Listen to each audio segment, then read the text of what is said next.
Okay. Hello, everybody, here in person or out in posterity at later times on at YouTube or wherever. This is I think it's our ninth uh, meeting about Guy Debord's The Society of the Spectacle. And we've been working through it slowly but steadily. And we're now about to end chapter 4, which is the largest uh, kind of central chapter of the book. And that chapter is called The Proletariat as Subject and Representation.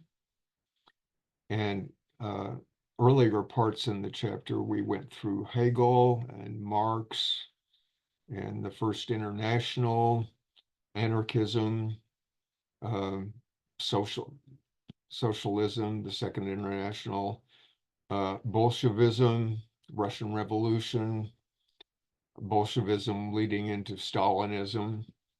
Uh, the anarchism included some Spanish Revolution stuff. There was a thesis on fascism. And then the book sort of shifted past World War II, where we were looking at the late uh, situation with Stalinism, where the Stalinists have arrived in the great club of powers and they want to sort of get rid of the less savory stuff from their past, but it's hard to do that because they're where they are because of Stalin. Uh, they're not where they are because people voted for them or anything like that. And then there were a couple theses on Trotskyism and the Third World. So then I'm going to plunge right in for the ones that follow on that one. Um, so he's just gotten finished talking about all this Stalinism, fascism, reformism, all these things. And so now he's starting to look back. This is a sort of I guess you would say it transitional thesis here. In the course of this complex and terrible evolution, which has brought the era of class struggles to a new set of conditions, the proletariat of the industrial countries has lost its ability to assert its own independent perspective. Remember, all this stuff before is like it's been taken over, the political parties and unions and states that had formed part of its struggle end up being its enemies. And so they're sort of stuck in that position. So it's lost this independent thing. There's not much of a movement there anymore to assert itself. In a fundamental sense, it has also lost its illusions because a lot of that earlier stuff can now be seen through. Maybe not by everybody, um, but it has not lost its being. We're talking about the proletariat in all these cases. The proletariat has not been eliminated. Uh, and this is insisted on over and over by Debord and the Situationists because many of the other voices during this period and up till now are saying, oh, there are no classes anymore. It's all a big mush, like uh, you don't have a distinct workers and distinct this. There's all these middle things and all that, which is true. But all those middle things are just serving to blur the fact that most people are either proletarians or proletarianized to some extent. Like even if you're a professional, you're sort of over the last few decades, you're like if you're a doctor, uh, now it's like an assembly line.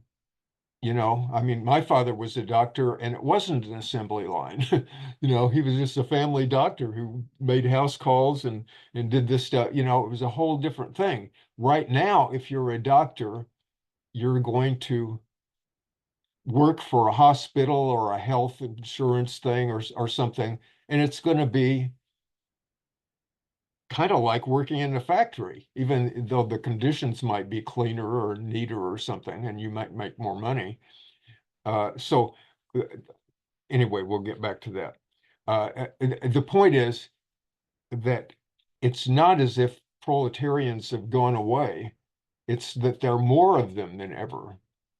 And in some ways, they're more comfortable. And in other ways, it's even worse. I mean, there are more things that constrain them. So he's saying the proletariat has not been eliminated. It remains irreducibly present with the intensified alienation of modern capitalism. It consists of that vast majority of workers who have lost all power over their lives and who, once they become aware of this, redefine themselves as the proletariat, the force working to negate this society from within. This proletariat is being objectively reinforced by the virtual elimination of the peasantry and by the increasing degree to which, quote, service, unquote, sectors and intellectual professions are being subjected to factory-like working conditions. Subjectively, however, this proletariat is still far removed from any practical class consciousness. And this goes not only for white-collar workers, but also for blue-collar workers who have yet to become aware of any perspective beyond the impotence and deceptions of the old politics.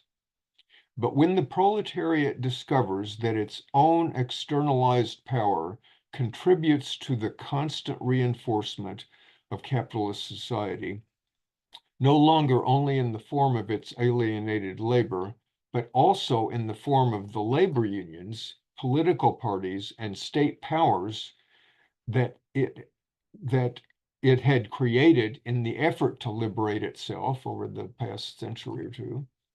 It also discovers through concrete historical experience that it is the class that must totally oppose all rigidified externalizations and all specializations of power. It bears a revolution that can leave nothing, that cannot leave anything outside itself. A revolution embodying the permanent domination of the present over the past and a total critique of separation. And it must discover the appropriate forms of action to carry out this revolution. No quantitative amelioration of its impoverishment, no illusory participation in a hierarchized system can provide a lasting cure for its dissatisfaction, because the proletariat cannot truly recognize itself in any particular wrong it has suffered, nor in the righting of any particular wrong. It cannot recognize itself even in the righting of many such wrongs, but only in the righting of the absolute wrong of being excluded from any real life. So I'm going to read one other thing here. So having established this, like, okay, the old movement has been killed off decades ago, but we still have all this unfinished business, and it hasn't gone away. So here's now little peeps, little signs of something blossoming again. New signs of negate, and he's writing in the 60s, so he's looking back over the 50s and 60s. What's been happening lately?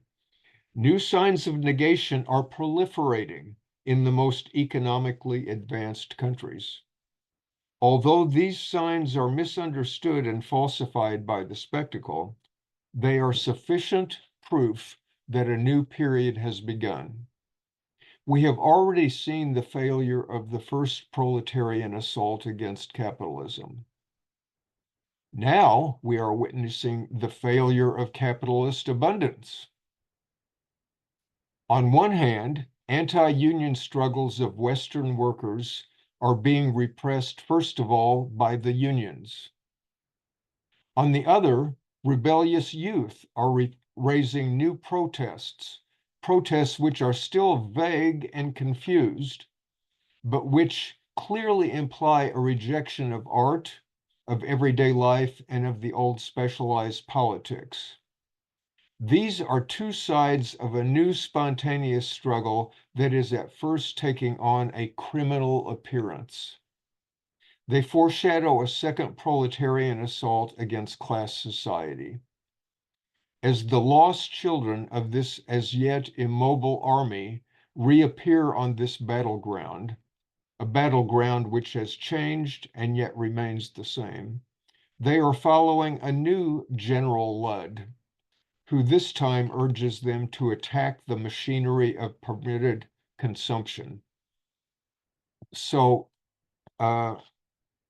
he's the first thing he's talking about there, the failure of capitalist abundance, is that after World War II and in the 60s, things looked pretty good. You know, the economies were revved up, and in the advanced countries, every family had an automobile, and yeah, there were all sorts of appliances, and uh, the economy was pretty, uh, we'll leave aside the third world where things were not good at all, but uh, so, but then Debord and the Situationists in the 50s have already said this is already failing. You have this capitalist abundance, and what is the result? Like, young people become juvenile delinquents, and as in the famous book and movie, people look at, well, what are these young people doing? It's crazy. They don't have any reason to revolt, do they? It's not like they're starving to death or something. And so it's said rebels without a cause. And the Situationists said, actually, they've got plenty of cause. It's just that the causes are not the sort of visible things like, I can't afford to eat or pay the rent. They're things like, this is a boring, stupid life. I look around me, people are idiotic, the options are not very appealing, et cetera, et cetera. And so uh, at the same time, even the workers, will get back to this, the workers have been in the unions, they've kind of been integrated into society, and yet they still find that they're pressured. I mean, the very workers in factories often, where they're making good money and they're high union wages and all that kind of thing, and they find that their unions are not really doing much for them. And so they just go on strike without the union and say, fuck you.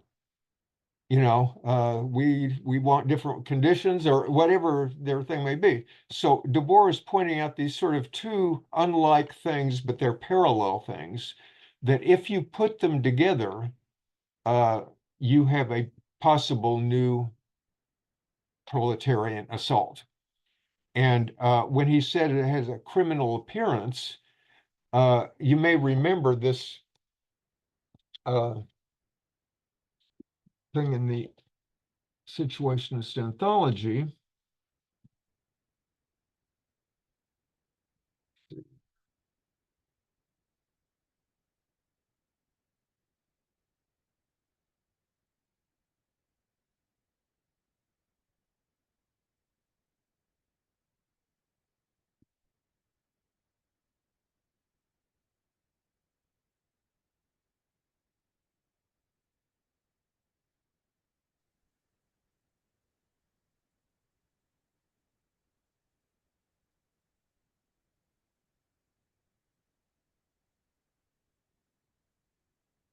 Yeah.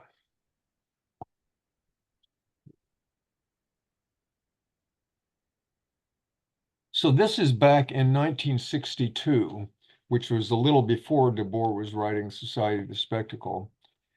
And this is from this article, The Bad Days Will End.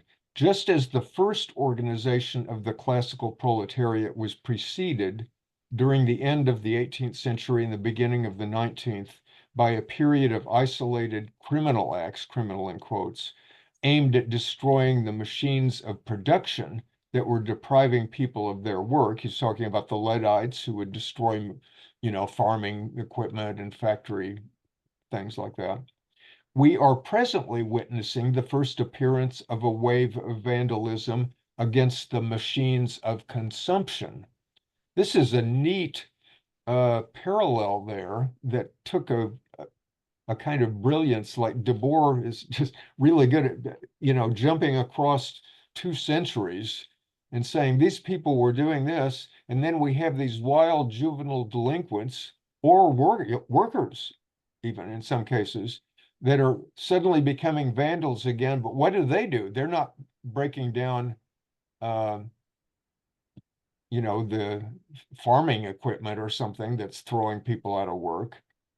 Uh, they're doing things, and then in this article it gives examples of workers going on a rampage and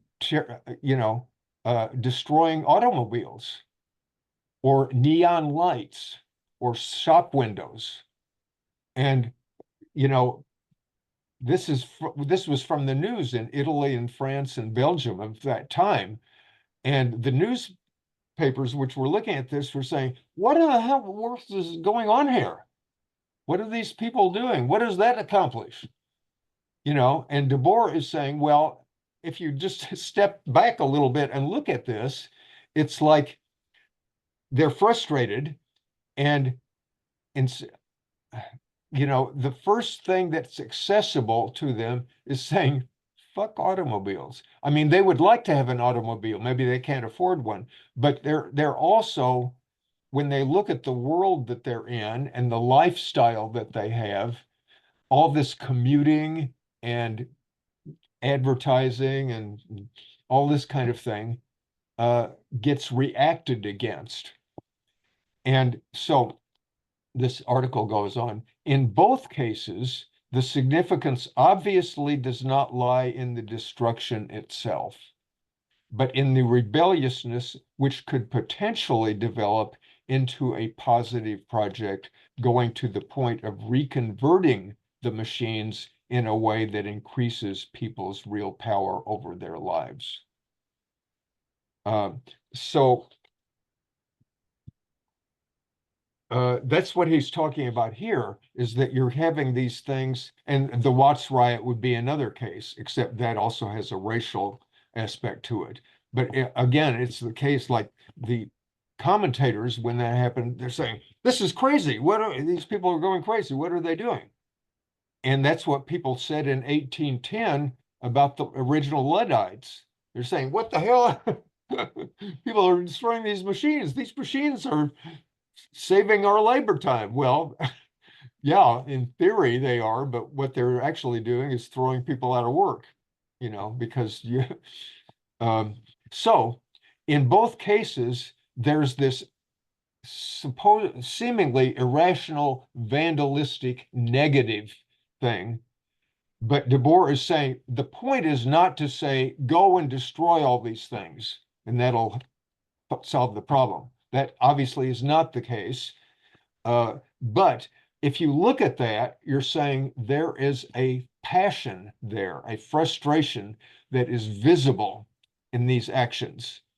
And if that passion can be turned around in a positive way that says, okay, this stuff, yeah, you can destroy that. I mean, there's some stuff that hardly matters, but other things can be reconverted so that instead of making bombs and machine guns and whatever, you're making stuff that can help people to live more interesting and healthy lives, and all that. So I think I'll stop there. So we've got these two theses, that the one about the new proletariat and this about these new signs. So Judy, unmute yourself, please.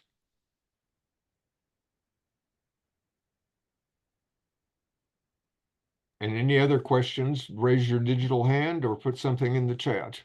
Can you hear me? Yes. I don't understand when they're talking about the proletariat, um, being unhappy, even though they've got unions and whatever, they're still unhappy and they're still being oppressed. And so they're still creating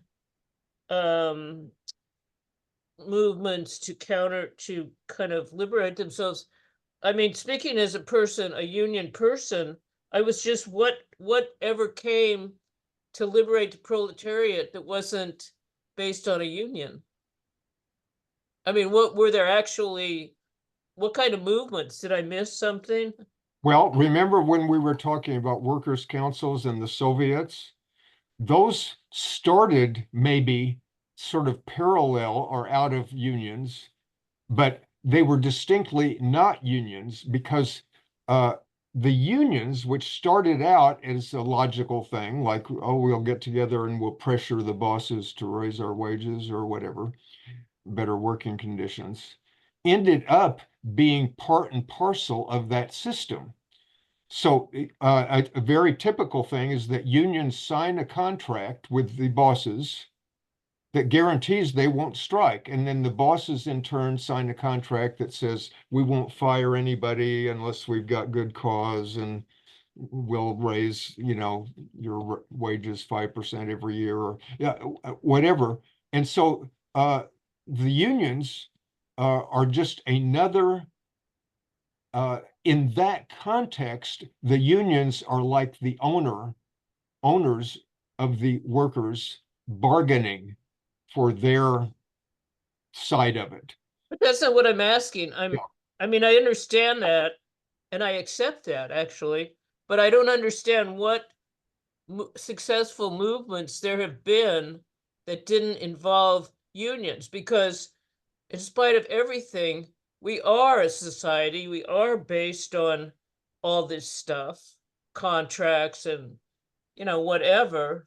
So what were especially in the United States, what were the movements that were successful at liberating the proletariat that weren't about unions? Well, remember, uh, when you say what are the ones that are successful, let's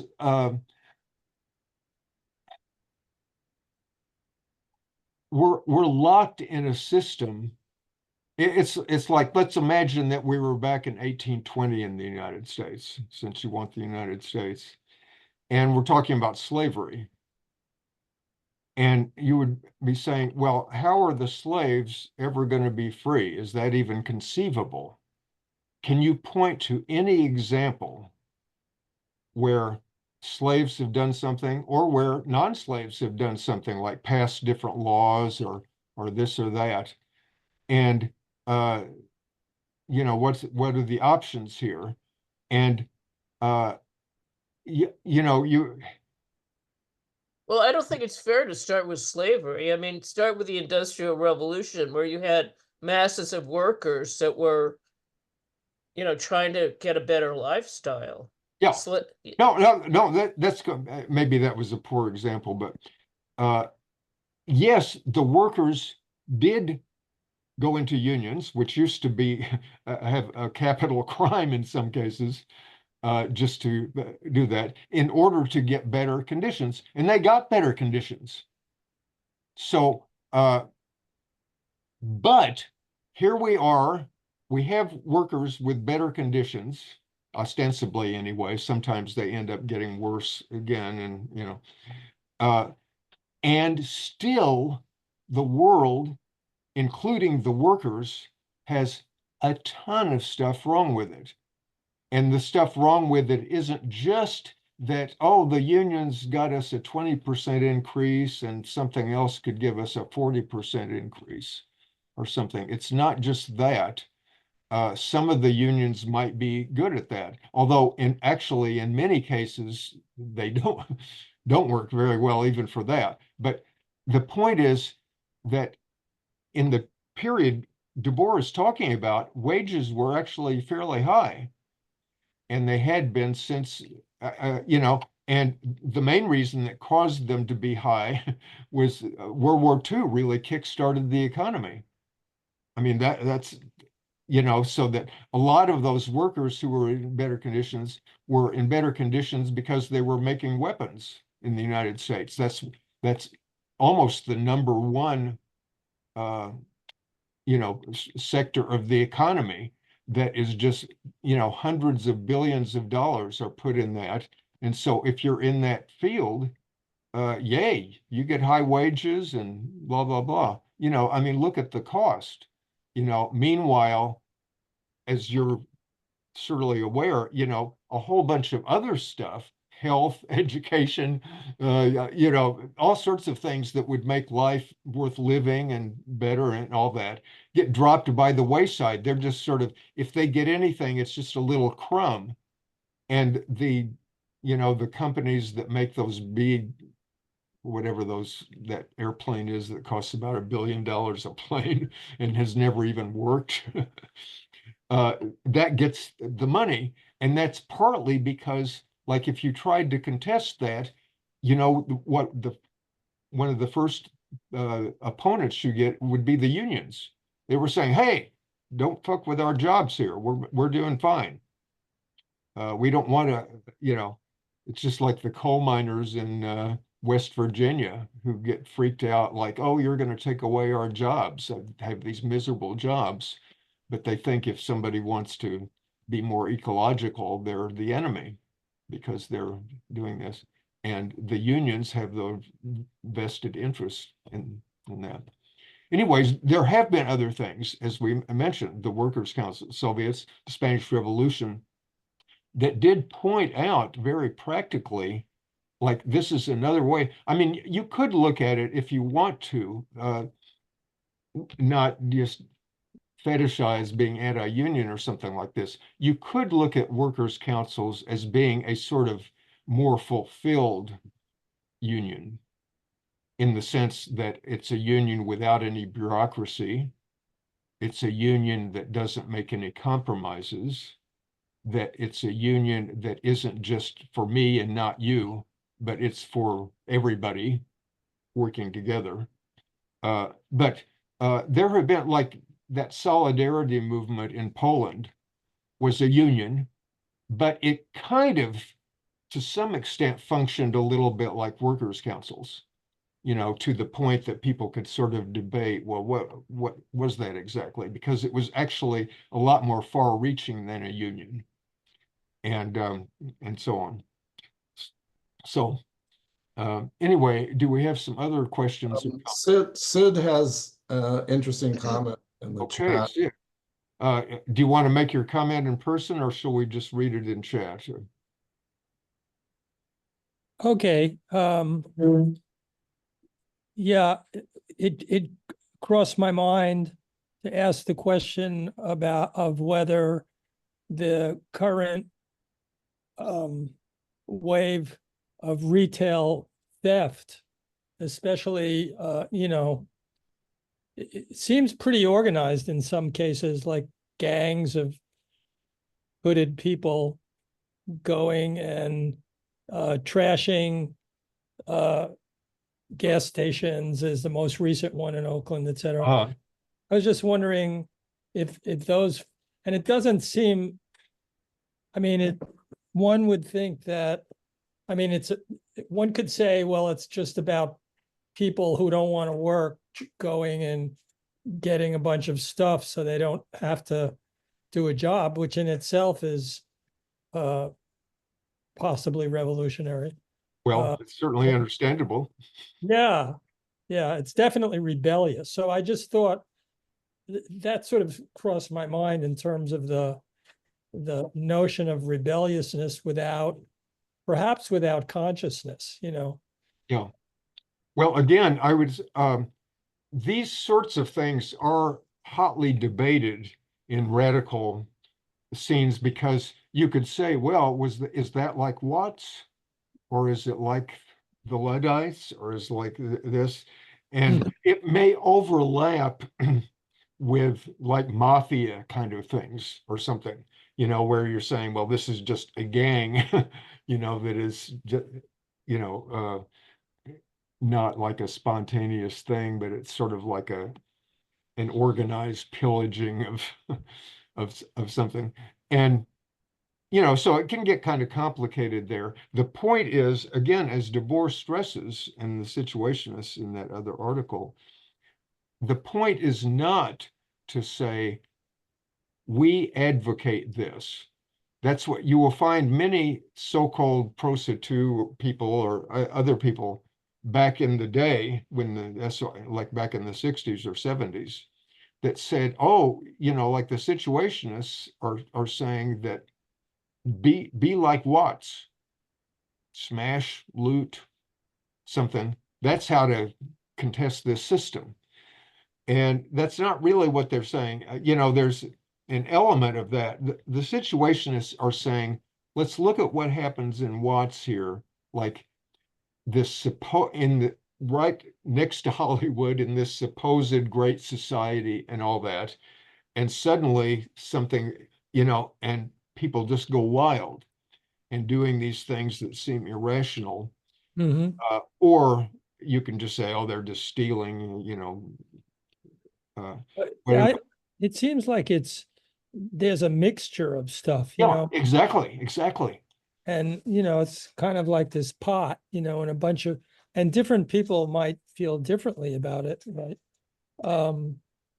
But it's an interesting energy. I mean, I sort of see there's an energy there. And it's sort of interesting that the state and authority power doesn't really seem to have too much of a solution for it.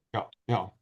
If these things are widespread, I mean, they're just like various other sort of loosely coordinated things like those flash mobs and stuff like that. Right. I don't know if those are still going on, but those were kind of around a few years ago. And it's hard to stop because if you just have 100 people and that only at the last minute you say, okay, meet at this corner, you know, the police or whoever else can't prepare for it.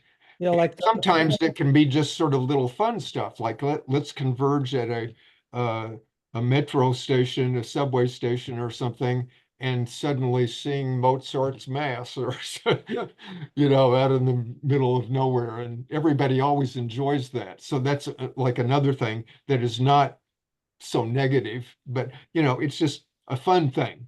But some of these things have that element. I'm sure those lootings you're talking about have an aspect of partying at the same. It's like, wow, we're going to go out and then, hey, it worked, you know, and we're, you know, we're all doing this thing, and they don't. The cops don't know what to do about it.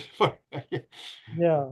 So anyway, it's just the point is that the Situationists were looking at that kind of thing and saying, yeah, that's sort of a joke. It's sort of just, you know, a prank, or maybe it's just a sort of banal theft or something. But there's also undeniably something else behind here. You know, like because other people in other circumstances in another kind of society would never think of doing something like that. Why would you, you know, if you, you know, this is because you're presented with all this wealth of cornucopia of stuff, and yet the only way to get it is the daily grind, if you can find a job. Right. You know, and even if you can find a good job and can buy all this stuff, then you still look around and life is still pretty ridiculous. You're in a world that's committing suicide slowly and then faster and faster. That can't think anything. I mean, we've got a zillion examples of that. We're saying, like, this is a collective insane asylum here. Is that healthy?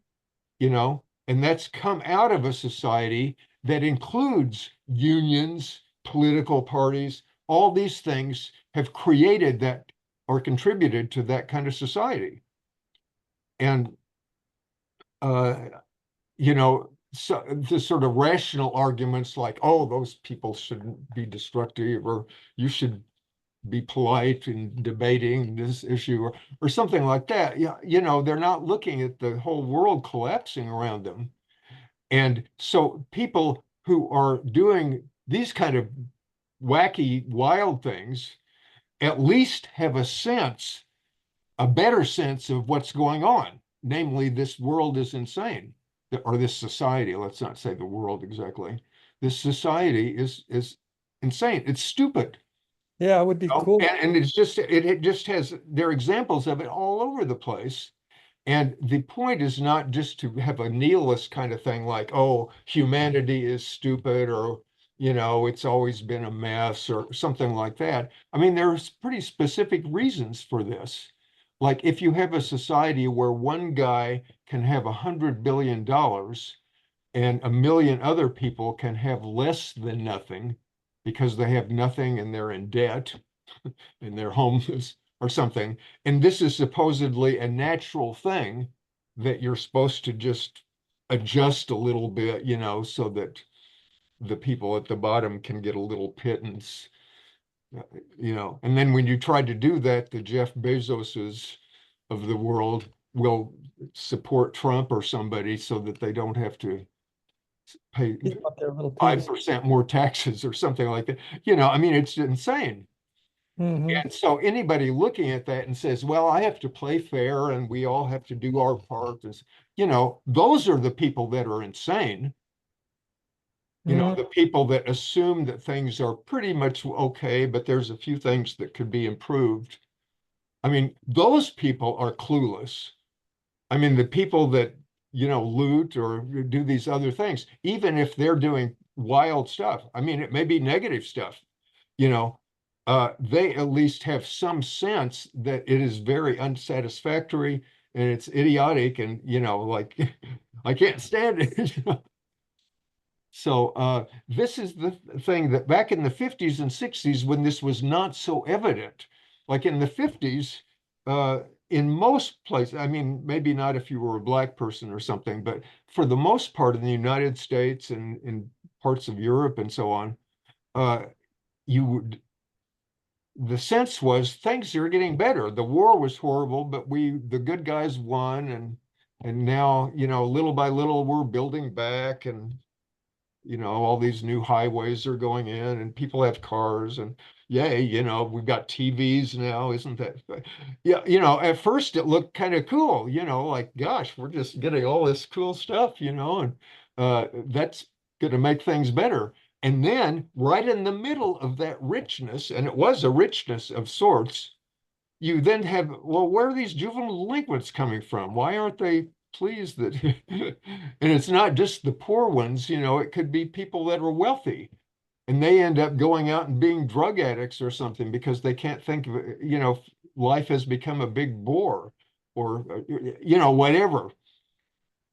So anyway, Kim, unmute yourself. You are unmuted. Just one quick comment about what Sid brought up.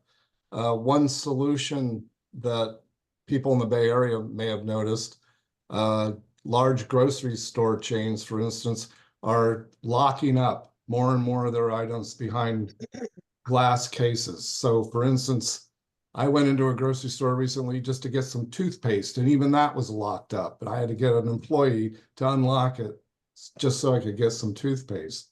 I said, people are stealing toothpaste? He said, yeah, I guess so. Yeah, I've noticed that. Not, I didn't know the grocery, but in the, you know, the other Like places. pharmacies, Yeah, yeah, things like that. Walgreens, You know, and like if you get the cheap aspirin or something, but if you get the more expensive something, it is locked up.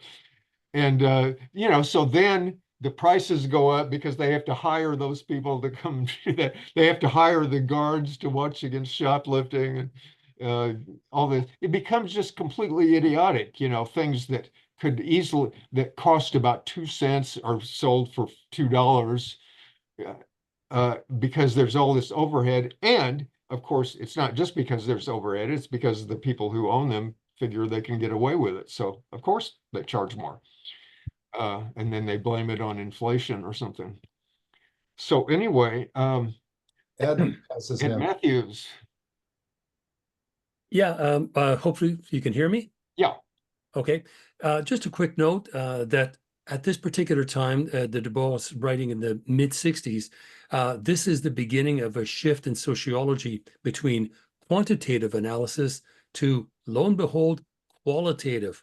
And what Debord is describing is, to me, exactly the same thing. This is not a precursor, but something running parallel to what begins in sociology, where prior to that, it would have been quantitative abundance. But suddenly now there's a qualitative lack, right? A qualitative, something's missing. And so as Debord was describing it from the political and economic perspective, sociology is just only now beginning to pick up that that thing even exists, because they would be like, why would you look at this? There's abundance everywhere. The 30 glorious years are going to be another 30 glorious, not so fast. So I just wanted to point that out, that sociology is only at this point beginning to realize that there is a qualitative difference living in these capitalist societies. yeah. Okay, I'm going to move on here. And so Judy was asking about, well, what are the things that are not unions? And so he has 3 theses coming up about workers' councils, which is, so the first one is, quote, the long-sought political form through which the working class could carry out its own economic liberation, unquote, has taken on a, that was a quote from Marx writing about the Paris Commune. And so Marx had been saying, well, we always wondered, you know, we hadn't looked into how it was that there were unions in this, but it was kind of unclear what would be this. And he looked at the Paris Commune and said, oh, okay, the workers of Paris have spontaneously come up with the idea, a commune like this, you know, that has revocable delegates and this sort of thing. So Debord is deturning Marx and saying, well, that was a primitive form of this. But Debord is saying, if you really want this, he's talking about workers' councils, which was a little different, a little more rigorous and clear than the Paris Commune, which was sort of in the middle of, had a lot of chaotic elements. So he's saying that this has taken a clear shape in this century, early 19th century, in the form of revolutionary workers' councils that assume all decision-making and executive powers and that federate with each other by means of delegates who are answerable to their base and revocable at any moment. Each of those things is different than a union. The councils that have actually emerged have as yet provided no more than a rough hint of their possibilities, because they have immediately been opposed and defeated by class society's various defensive forces, among which their own false consciousness must often be included. As Pannekoek rightly stressed, opting for the power of workers' councils poses problems rather than providing a solution. But Pannekoek is the classic guy who wrote a book called Workers' Councils. He was the early councilist theorist. But it is precisely within this form of social organization, workers' councils, that the problems of proletarian revolution can find their real solution. This is the terrain where the objective preconditions of historical consciousness are brought together, the terrain where active direct communication is realized, marking the end of specialization, hierarchy, and separation, and the transformation of existing conditions into, quote, conditions of unity, unquote. In this process, proletarian subjects can emerge from their struggle against their contemplative position. Their consciousness is equal to the practical organization they have chosen for themselves, because this consciousness has become inseparable from coherent intervention in history. Next paragraph or thesis. With the power of the councils, a power that must internationally supplant all other forms of power, the proletarian movement becomes its own product. This product is nothing other than the producers themselves, whose goal has become nothing other than their own fulfillment. Only in this way can the spectacle's negation of life be negated in its turn. Next one. The appearance of workers' councils during the first quarter of this century was the most advanced expression of the old proletarian movement, but it was unnoticed or forgotten, except in travestied forms, because it was repressed and destroyed along with all the rest of that movement. Now, from the vantage point of the new stage of proletarian critique, the councils can be seen in their true life as the only undefeated aspect of a defeated movement. The historical consciousness that recognizes that the councils are the only terrain in which it can thrive can now see that they are no longer at the periphery of a movement that is subsiding, like the old say, but at the center of a movement that is rising. So we're going to stop there, and I want to maybe go through here. So when Panicock says that this option poses problems, rather than providing solutions, Debord is saying, yes, but the neat thing about councils is that they themselves provide the terrain in which you can find the solutions, and you can't find those solutions anywhere else. I mean, you have to think about that when he later says this council power can't be shared with anybody. You can't have workers' councils, but also a state. You can't have workers' councils, but also unions. Can't have workers' councils, but also political parties that are running around independently. The whole point of workers' councils means that they, as he said in that couple theses earlier, this is a revolution that can't have anything outside of itself.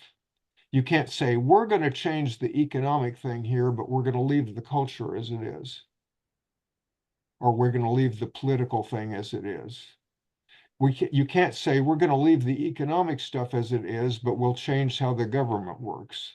We'll make it more democratic or something.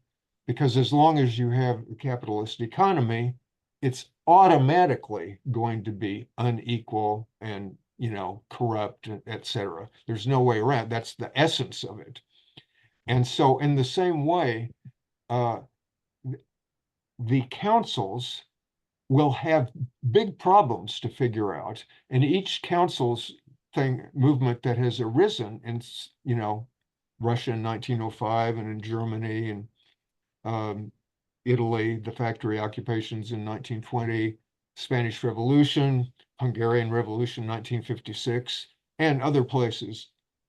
Every time they've risen, it's been in stressful conditions, like often at the middle or at the end of a war or in the middle of a civil war, something like this. And in most cases, everybody else in the world, all the ruling powers, gangs up on it. So if there was that thing in Spain, Franco was against it. The Stalinists sabotaged it. The Nazis and the Mussolini supported the Franco thing.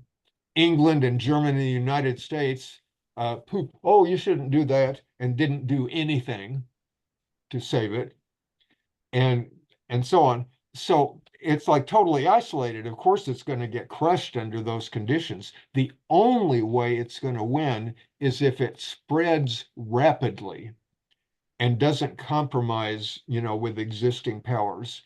And so, but Debord is saying also here, he's saying this is the only terrain, but this terrain provides the material, because this terrain, metaphorically, is a terrain of active communication, not just people talking like we are now. We're kind of discussing things, maybe in a sort of interesting way, like what might one do this or that or something. But it's not the same thing about of people who have taken over a factory or a town or something like that and say, what are we going to do? Where you know that if you do the wrong thing, you may be in jail or dead. And so you have to think, what needs to be done? What can we skip? What are the priorities? What has to be done first? Okay, we need to get food here. We need to do this, but we also have to defend. Those are the things that were dealt with more than anything else in the Spanish Revolution. I mean, there are a dozen books about it, and they go into detail about what people did. If you really want to find this out, look at that stuff. There's a lot of data on it. You can see what people did in factories and on farms and how the militias worked and all this kind of stuff. And so it gives you a sense of the amazing creativity of people once they sense, hey, we're all here together. And for once in my life, I'm working, I'm doing something. I look back at what I was doing yesterday. I was just plodding along. I was just a slave. I was sleepwalking. And so was everybody else. And now we have options.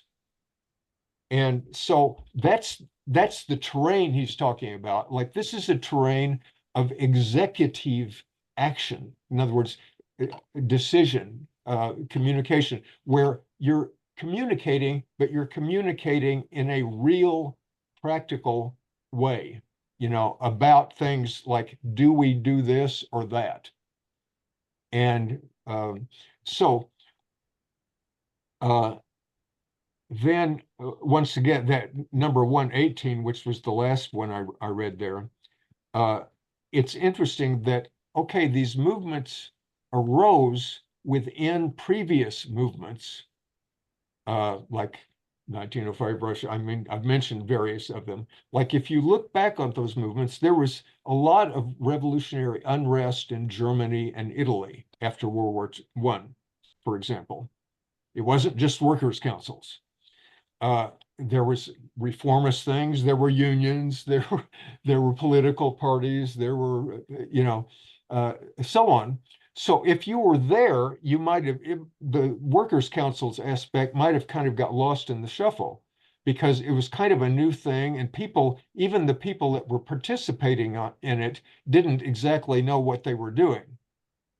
They had just sort of taken over a factory, and then they kind of debated, like, well, what do we do now? Or, I mean, their first impulse might have been like, well, we need somebody in government to help organize this or something, because that's what they're used to.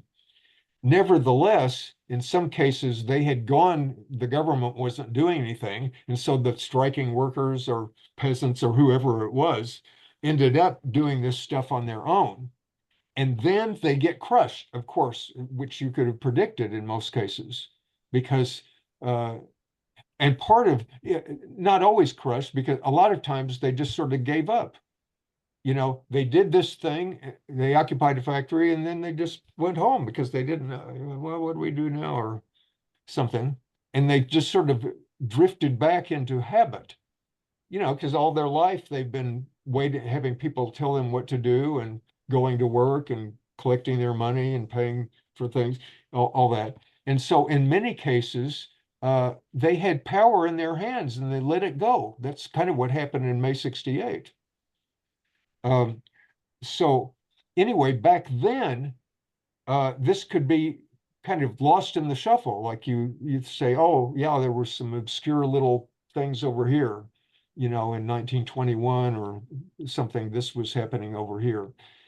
But now, when we look back, as he says, it's the only undefeated thing. All these other things, reformisms, Bolshevism, Stalinism, fascism, electoral, all this other stuff has failed.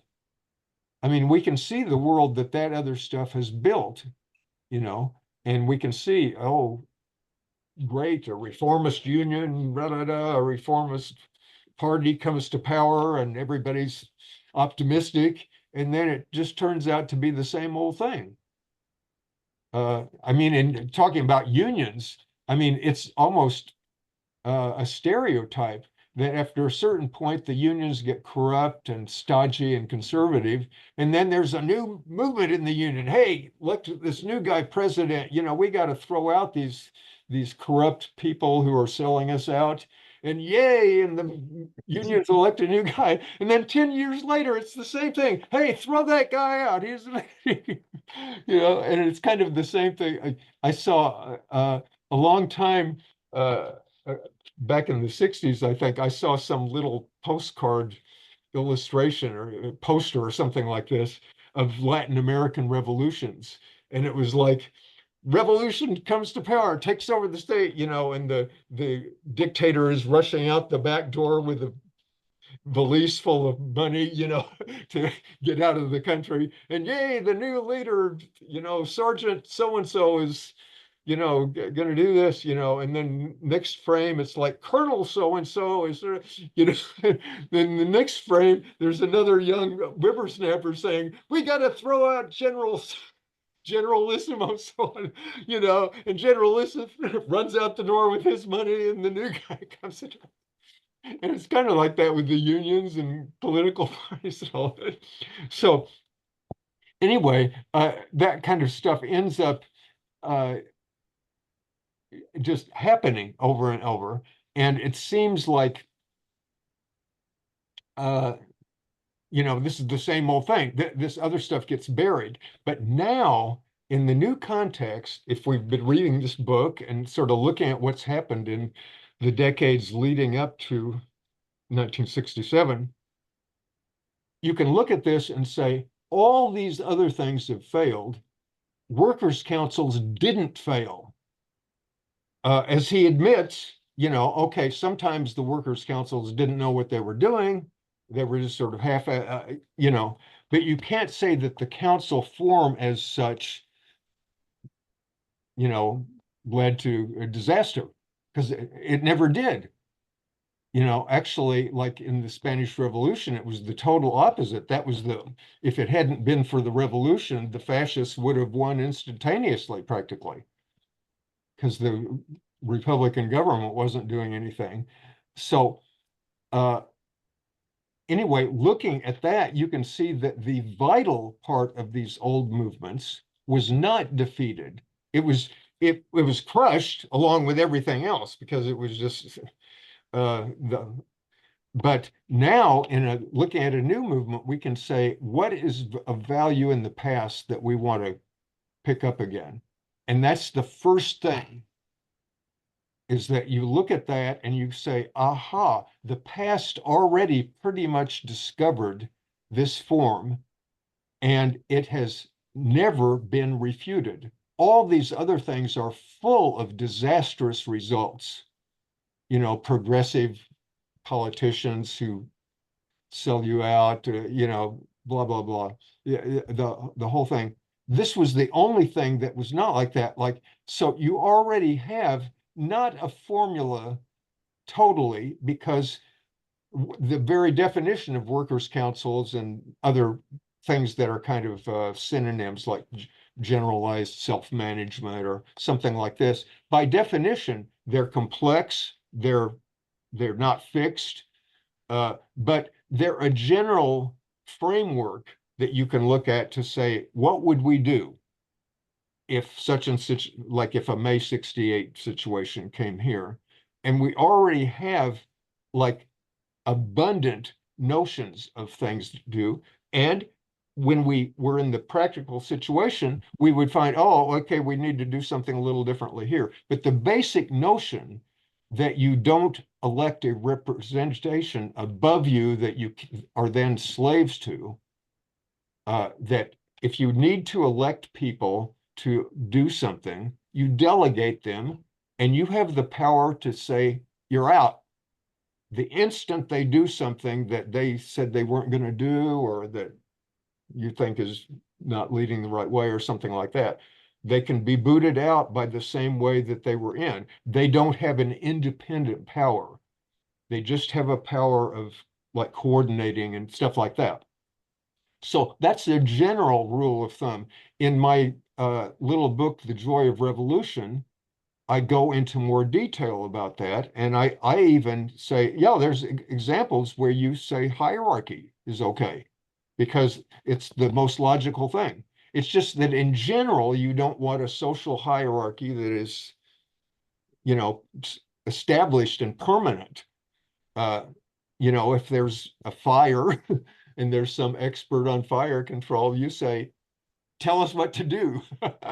You know, you're a temporary dictator here, you know, go for it. But, you know, these are exceptions. So we're not making a fetish about being, you know, democratic or anti-authoritarian about every single thing, but just, you know, use common sense. You know, there may be cases like during the Spanish Revolution, the anarchist Durruti was the leader of an anarchist militia, and he was great. But nobody thought, oh, we have to vote on every little thing here. You know, he had been in jail and, you know, an anarchist for 30 years or something like that. And he turned out to be great, just as they thought he would be, you know.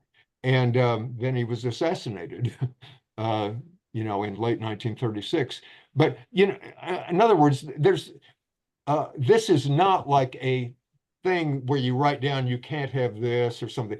It's just a general guidelines to what seems to have been, you know, the fruitful things in the past.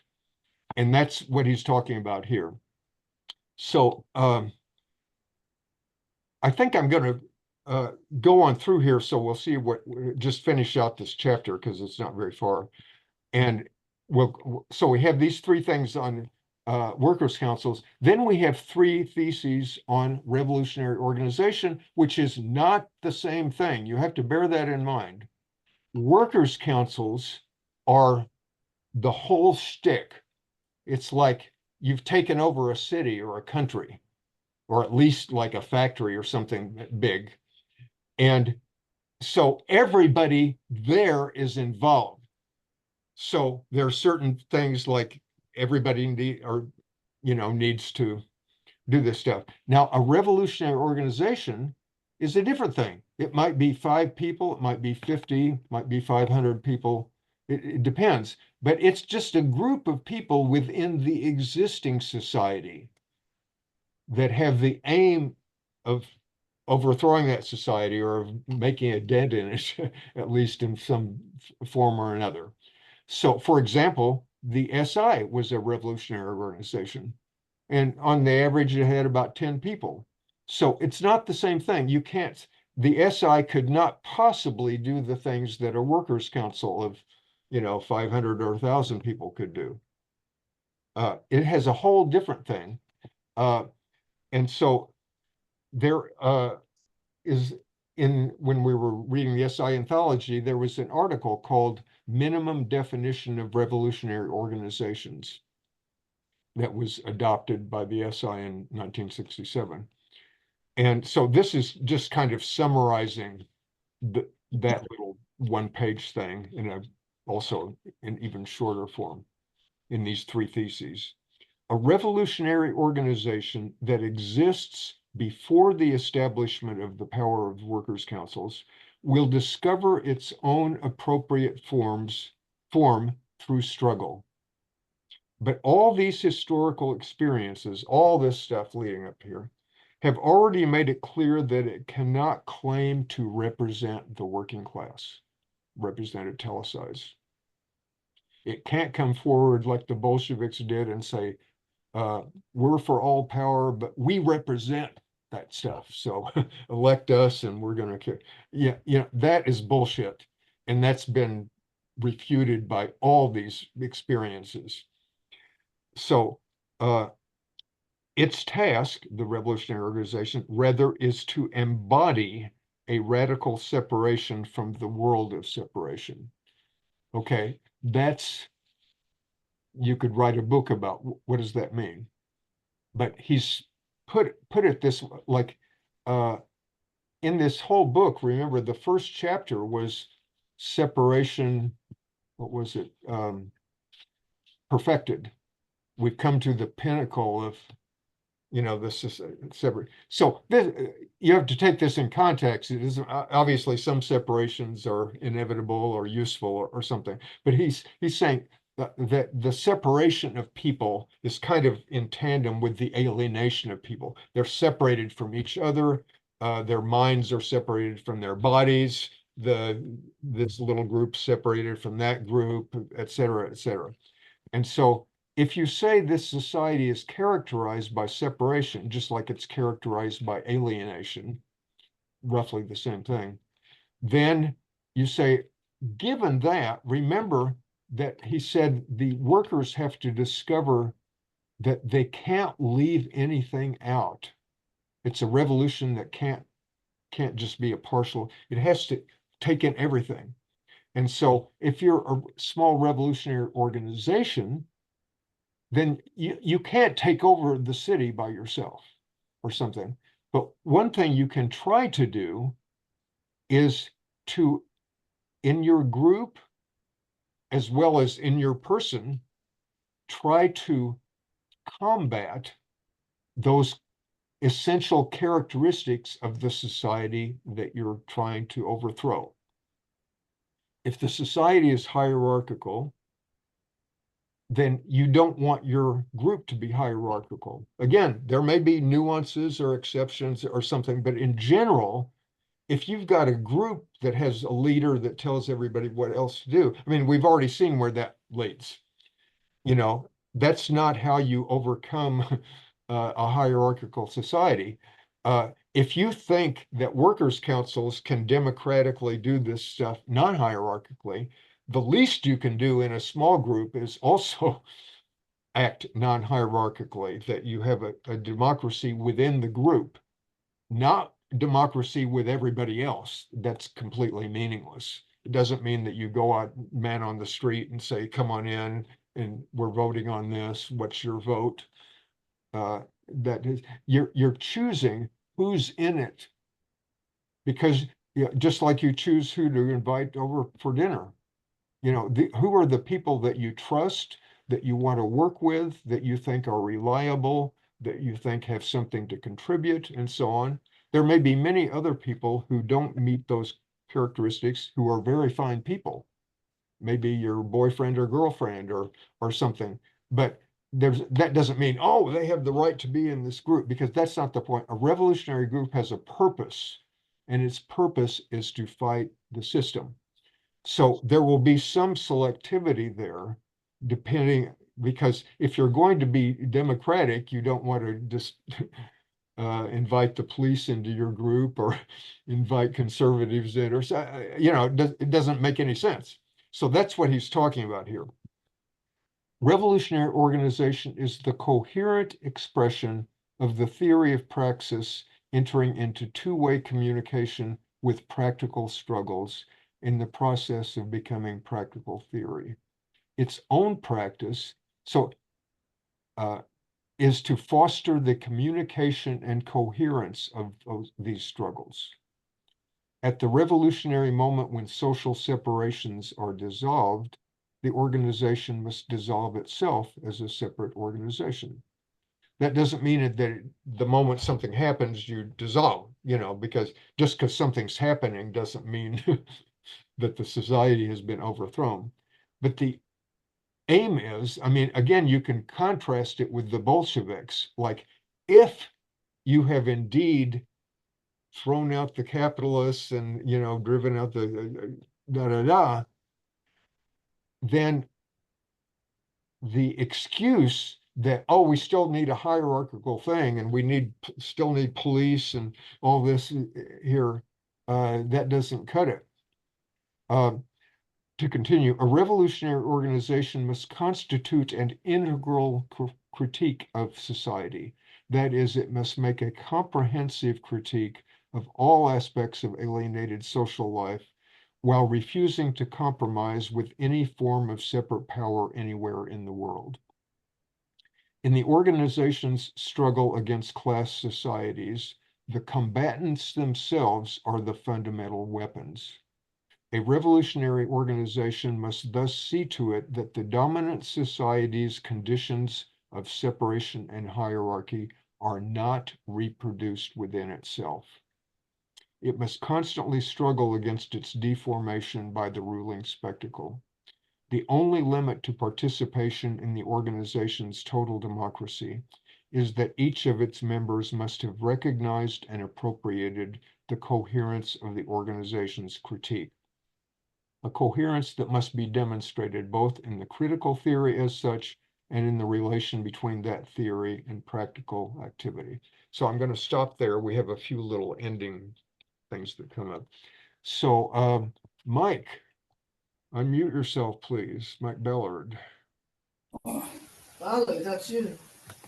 Oh, hi. I was just going to say that this guy, Christopher Bohm, who is an anthropologist, a paleoanthropologist, has written extensively about what he calls reverse hierarchical domination, which he says cross-culturally in Paleolithic societies mostly existed, and that is to keep dominators out of power, because that tends to be something that crops up within organizations like tribes, for instance.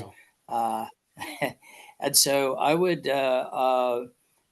just wanted to point out that that dynamic should probably be part of any sort of revolutionary group, is that the bottom actually dominates the people at the top. I mean, that's sort of thing with the remove the delegates and all this kind of stuff. Yeah, when you talk, when the Rizal article about Workers' Council said, like, in the past, people would say, oh, there was an assembly of workers and they elected a council, a Soviet, a workers' council, and then those people went there. And Rizal and the others have said the modern sense here is that you have to look at the basic thing is the assembly. The councils are just little blips of the assembly. It's not like the councils are running anything, you know. So when we talk about workers' councils in the situationist sense, it means the whole caboodle, you know, of which little elected groups are just temporary offshoots. And in fact, there was in Spain around this time, some of the radical movements under Franco that would have been called councilists started calling themselves assemblyists, just to make that point clear, that we're talking about the power of the assemblies, which is maybe expressed through delegates of councils, you know, blah, blah, blah. So is that, but yeah, I mean, yeah, your point about emphasizing that is absolutely a good point. I think that's a good argument against people who constantly bring up the fact, I mean, what they call a fact, that it's human nature for humans to act like chickens and have a pecking order from the top to the bottom. No. It's actually not, because there were tens of thousands of years where humans weren't doing that. Right. And they were not doing that because they realized that if they didn't act that way, they wouldn't survive. If some asshole got up there and said, I'm the chief and I deserve everything and you guys are just a bunch of subalterns, they wouldn't have survived. Yeah. So they realized that. And that's what we have to realize today, that if we don't establish reverse hierarchical domination, we'll end up with a bureaucratic despotism of some sort. And so anyway, I also wanted to point out that something that has been missing from the conversation so far is that the IWW was organized as a union to abolish the wage system, and that it was essentially that sort of thing that I think mirrors what Debord is getting at with the councils and things, and it was also crushed. Yeah. And right, and there was also a political party at the time called the Socialist Labor Party that was that joined the IWW and en masse because they had their own little IWW. It was called the Socialist Trade and Labor Alliance. Oh. And that the Socialist Labor Party's program said that as soon as they got elected, if they got elected, that like to Congress, that they would abolish themselves. They would adjourn Congress, as Deleon said, sine die. As soon as they did, and that the IWW would take over. That was basically administering things. Yeah. I just wanted to put that out. Okay, yeah. I'll shut up. Yeah, the IWW. I don't want to get too much into that, but again, that is very close. It's maybe not exactly councilist, but it's very close to that. So if you want to talk about unions, there was a union, and actually it's still sprung up. We've had some bookstore revolts around here that have signed on for the IWW at Moe's Books and Cody City Lights and stuff like that. It's nominally around, although it's not like it was 100 years ago. One more thing is that the IWW was organized around the proposition that the workers should organize as a class to abolish the wage system. Exactly. That is the content, the material content of the form of councils. If they're going to be revolutionary, the workers themselves have to understand that the wage system is at the root. Absolutely. Yeah. So I think any councilist thing would automatically be incorporating practically everything of the IWW except whatever limits there might have been at the time. I see your hand, Judy. I want to look around just a minute here. Like it seems like we often have not too many people who haven't spoken. Do you have comments or questions? John, you usually have something interesting to say. Unmute yourself. Yes, I don't know if it's interesting, but at the end of 118, they are no longer at the periphery of a movement that is subsiding, but at the center of a movement that is rising. I was just wondering if that is still true. But I mean, just to take it into the... Yeah. I mean, it's good. We are not... I hesitate to, like, Debord is speculating here a bit based on things in the 50s and early 60s. He's seeing that amid all the debacle of all these of Stalinism and reformism and blah, blah, blah, he's seeing this as something like if there is a new movement rising, and this was before May 68, but he's seeing these things like wildcat strikes and these other kind of things like that. He's seeing that almost that if it does happen, if this comes forth, workers' councils are going to be at the center of it. And actually, he was quite right. Because when you look back at May 68, or at the Portuguese Revolution a few years later, the things in Italy and all that, the key things of those were self-management, these issues. The key things were not trivialities about this or this detail or something like that. I mean, it came down to that stuff. Now, we're 50 years later, and you can say, wow, things have really changed, maybe in many cases for the worse, but maybe in some cases for the better also. But we're not living in that same world. Like right now, some of the shocking things about juvenile delinquents or something like that it's not shocking anymore. In the 50s, it was shocking because people say, wait a minute, we have a nice ordinary life here. And I mean, people were just very clueless and they're saying, well, what's this little thing coming up through the floor? Where is that coming from? So now we're in a society where all that stuff is out there. So in a sense, I think that's to the better. Back then, it was really one way. We were just listening to the radio or watching TV, and we couldn't argue back. I mean, with the internet, there's, you can just go on there, and if you want to, you can go to thousands of different people who are saying some of the things that we're saying right here, or related things. They're debating these issues. And when they debate them, 100 other people are hearing them, and so it's not like we're just a few people and nobody's ever heard of these things, which was almost true back then.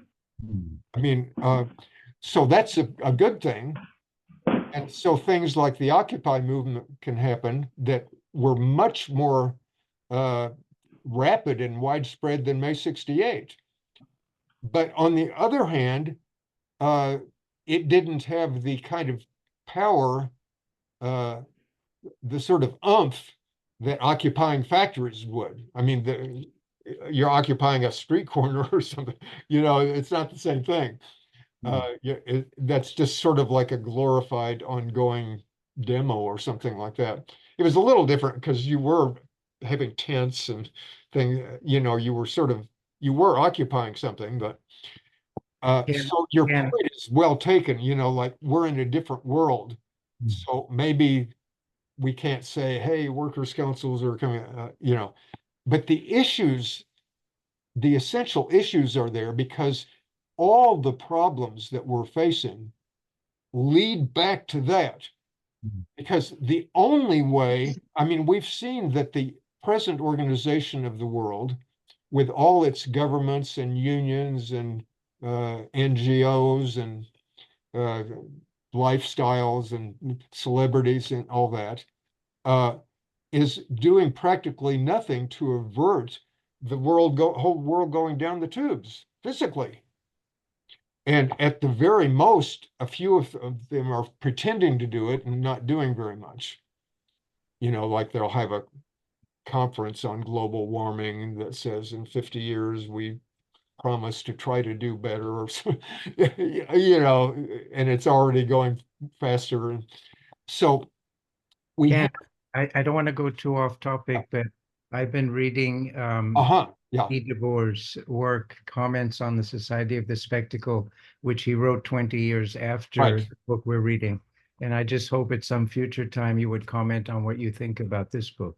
Yeah, we will get there. But that's and he does make a few adjustments to his ideas, not very many. Anyway, those issues are being discussed and by many other people and have been for decades. I mean, this is, if you imagine that there's thousands of situationist influenced people around that had their own groups and publications. I mean, a lot of these issues were discussed back in 1975, 1980, 85, and then they would say, well, things are changing a little bit here. Does this need adjustment, or do we need to just whatever? And that continues now. And my point is, when I say it goes back to this stuff, is not that everybody knows that it goes back to it, but it's just that that is what is at issue. If you have all these abundance of failures that are interlinked with all the establishments of this present society, unions, governments, parties, the works, then what is the alternative? And the alternative, I mean, it sounds extravagant to say, but the alternative says capitalism doesn't work and governments don't work, including governments that claim they're opposing capitalism. And hierarchical parties don't work. They're the kind of, these are the things that are causing the problems. Other kinds of separations don't work, like as Debord would be religions, various other kinds of, sort of movements like that. That's kind of a broad brush, but he's saying these things that, try to divide things into there's heaven and then there's earth, or there's, the ideal and the real, or there's, you know, blah, blah, blah. All those kind of separations that we are kind of used to are not working. And so if you go back to what the situationists were talking about in the 1950s and 60s, some of this stuff that sounds pretty extravagant and maybe kind of abstract, they're talking about all that. They're talking about this stuff, this abundance of stuff doesn't work. And there's certain things that you can look back in history and we've tried different things here, and you can say, this is promising. These other things are not. You can just X out Stalinism. It doesn't matter if it's liberal Stalinism, or you can just forget it. You know, this is and to only slightly lesser extent, you could say the same thing about liberal and conservative, this or that, or all the different variants that are sort of the approved things that are debated in the newspapers and the media and stuff like that. You can say, at best, these things are inadequate. I mean, maybe they make little incremental improvements, but meanwhile, things go down 10 times for whatever one time, you know, one step forward and 10 times back, and they don't offer an out. They're just accepting, they're taking for granted the existing system. And so if you look at that kind of stuff and just say, this is not because I or other people just want to be extravagant. I'm not saying, hey, I would like it if each of us were able to live forever or for at least 1,000 years and have a great time and good friends and, you know, romantic things and all sorts of stuff. So because I think that's cool, we need to do A and B and C. It's not like that. It's just that if from the present life that we're living,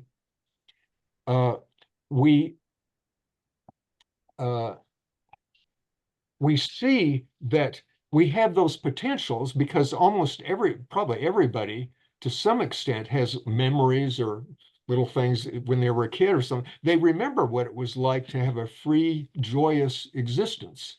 It might have been kind of chaotic or not very educated or something, but we remember some of these things that click. And maybe we have a love affair or something that, oh, now I see life is beautiful, you know, da da da. Or we see various kinds of collaborations or whatever. So we have some sense of what's there. And when we look around us, we can see that it's drastically not the same.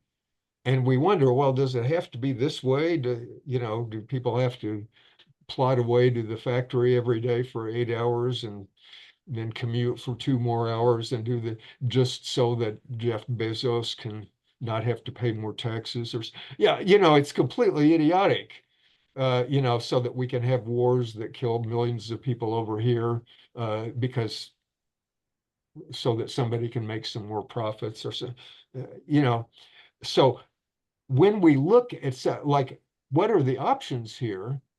The reason I invoked that slavery thing with Judy is not that maybe it was a good analogy, but if you looked at the slavery problem in 1820, it was very easy to say, well, there's a few abolitionists, but those people are just kind of cuckoo. It's never gonna, we know that's idiotic, that's completely unrealistic. Just look at the black people there and look at the business interests, and it's not going to happen. And if you, even if you didn't know how it could be undone, if you said, well, it has to, I'm sorry to disappoint you, but those business interests and these, whatever, regardless, this can't last. And it's an outrage, and it's ultimately unworkable. Like if you have slaves, you got to have armies to prevent them from running away, and it's just ridiculous. Even more ridiculous than modern capitalism. And yet the abolitionists would have seemed like the utopian dreamers back then. And a lot of people hated them, not just the slave owners, even the people in the North hated them because they just said, oh, these people are just gumming up the works. We're for responsible progress, a little better conditions for the slaves, or a little bit of, like, and that was considered the reasonable alternative for all mature, sane people.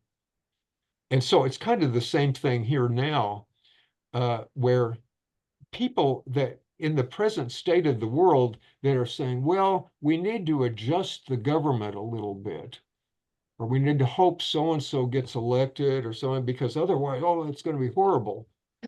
As if,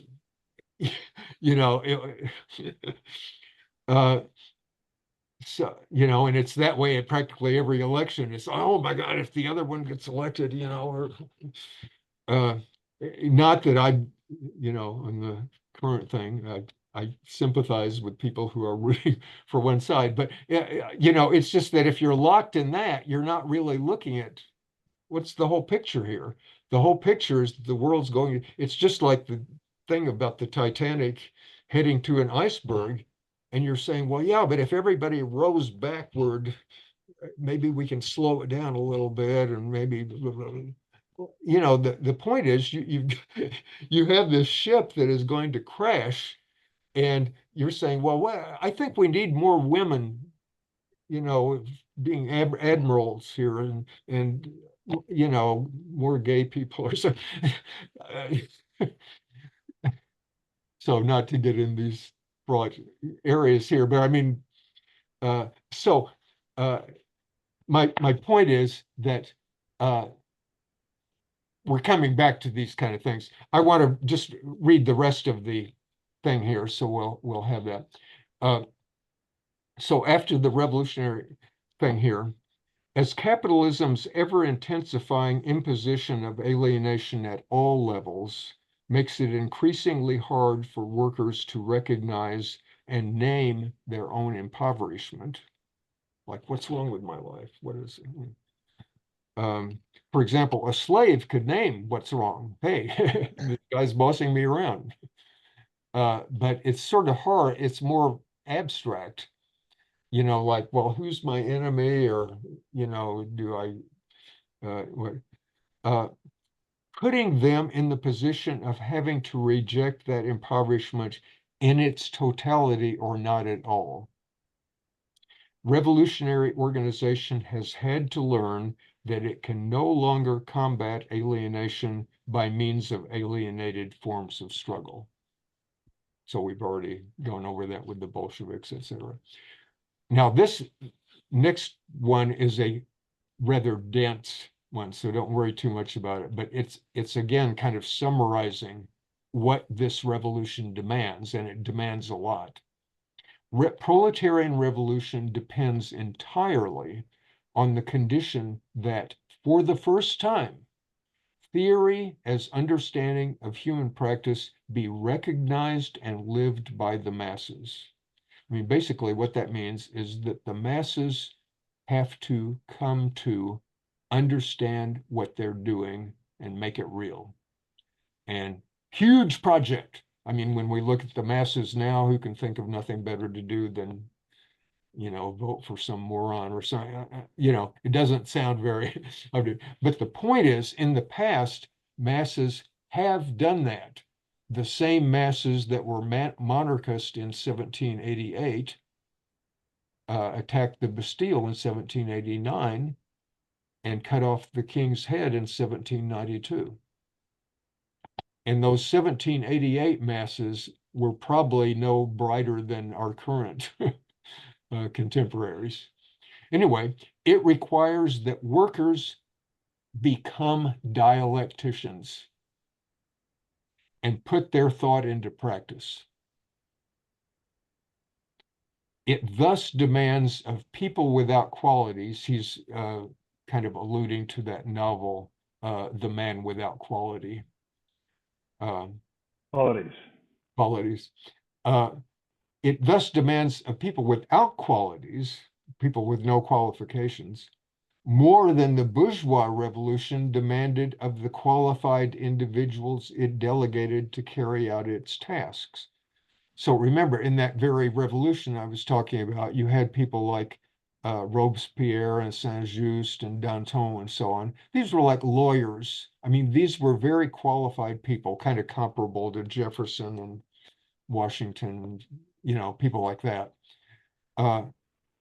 And so if you had the idea, well, this government of these qualified people, I mean, they had qualified people there that they could draw from, and they could, and those people were indeed capable of running a government, say. The reason that it was able to rely on those people is because the partial ideological consciousness developed by a segment of the bourgeois class was based on the economy, that central part of social life in which that class was already in power. So, in other words, the bourgeois, even when there was still a king and an aristocracy, the bourgeoisie were already really running things. It's just it didn't look that way. It looked like the king was bossing people around and you couldn't do this and you might get arrested and so on. But really, the bankers and the factory owners and landowners, of course, too, and so on, had little by little come where they controlled the king. I mean, they were loaning money to the king and they could demand that the king pay it back. And the king couldn't just, unlike a Chinese emperor or something, could not just say, well, execute that man, you know, and we'll cancel the debt.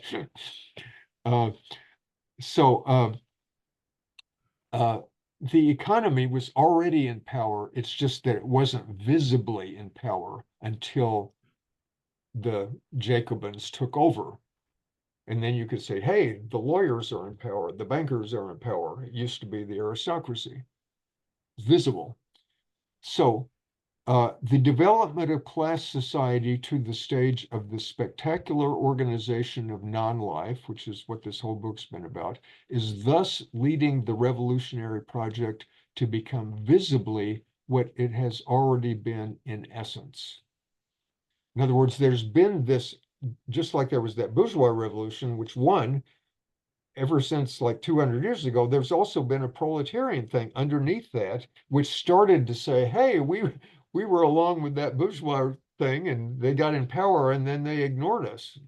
Or in fact, they repressed us.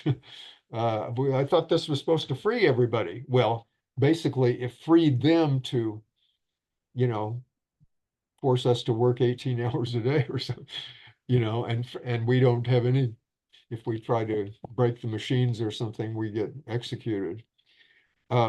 So anyway, this is just a very condensed way of saying what this whole book is about, which is that the masses of people, more specifically the working people, which is practically everybody, need to know what they are doing and where they're at. It's a big project, but it's kind of simple to state it the same way. You can't have ignorant people make a revolution. The only they're going to do that is that they're following orders by somebody else, and invariably that somebody else is just going to be the new boss. And you're not really creating a creative society if you have nothing but a mass of people that don't know what they're doing and depend on somebody else to tell them what to do. So once they get the power to do it, which they do in workers' councils, even if it's, you know, just an apprenticeship, then they quickly learn what works, what doesn't work. They learn who to trust. They learn what to do without, and so on. And they learn really fast. Whereas now, of course, they don't learn shit. You know, the only thing we learn is how you can get a job. You know, you can do this by writing a better resume or something, and then you can get a job where you're a slave for half of your life. And then the other half of your life, you can be commuting or doing other interesting things. So then the final thesis, just one sentence, revolutionary theory is now the enemy of all revolutionary ideology, and it knows it. So again, this is a subtle way, because ideology, kind of a subtle issue, but we've come upon it already sometimes. It's the idea that revolutionary theory is like when you are thinking about what you're doing, you learn from what you're doing, you draw conclusions, you debate what you're doing with other people that you're doing it with. You say, that didn't work. This other thing looks promising. Let's try that. Hey, that worked pretty well, except for A, B, and C. Okay, let's try it next time without A, B, and C and see if we, that's theory. Ideology is when some conclusion, which may have come out of that same process, some conclusion comes up and you have a Lenin that gets up there and says, hey, workers' councils have to be, all power to the Soviets. Yay for that, and our party represents the Soviets. Well, actually, that doesn't make any sense, but, you can develop an ideology that's very sophisticated. And Debord is saying there's a distinct difference there. And it's sometimes rather subtle to say. It's to put it more simplistically, it's like, people can use the same phrase in different ways. One politician will say, I'm in favor of democracy, come on, and the other one can be more, authentically in favor of that, but there's still and for somebody else, it's just a thing. Like Hitler could say, hey, we're for the freedom of the German people or something. It doesn't end up meaning anything. Like, so Stalin or, people like this will make speeches in which they talk about nothing but the working class and it demands this, and nobody, of course, dares to say, well, who are you? You've defined yourself as the working class, what you say means, and you think, arrest that guy, shoot that guy. But these people can be saying all this rhetoric about, they can say anything. They can be talking about workers' councils for that matter. Certainly they can be talking about a free society or kind of vague things like that, a great society, and a whole different thing. So Debord chooses that sentence to sum up this 200 years of history, revolutionary history. He's ends with the form workers' councils, which is roughly speaking, only roughly, the a general thing to aim for. And then when we get closer, we can refine the definitions a little bit more. And revolutionary organization, which is what we do in the meantime. How do we foster that? And then those little things at the end that kind of sum up everything. It says, okay, we got a big project here. It means everybody's got to be in it. Maybe not literally everybody, but the great mass of people need to be doing this. This is the kind of revolution that has to happen. And it's a much bigger order than saying we need to get 1 million votes for this person. That's easy. You just put a bunch of ads out there and say this person is going to do good things and blah, blah, blah. Or this person is going to screw your enemies and blah, blah, blah. But those 1 million voters are doing practically nothing, except in the best of cases, maybe campaigning to get some other people to vote for the same person. The kind of revolution that Debord is talking about is something that everybody or masses of people at least needs to take part in. There may still be some people just hanging out, not doing anything, but that masses of people, like that's what happens in revolutions. It's not just a few little people doing some terrorist act or going down the Capitol and taking over or something. And big project, but what alternative do you have? I wish there was one. I mean, it would be great if the only thing we needed to do is elect the Democrats or something. You know, I mean, that could be done, you know. You could maybe eliminate some of the more stupid Democrats and get the more intelligent, you know, and do that. But that's not going to do it.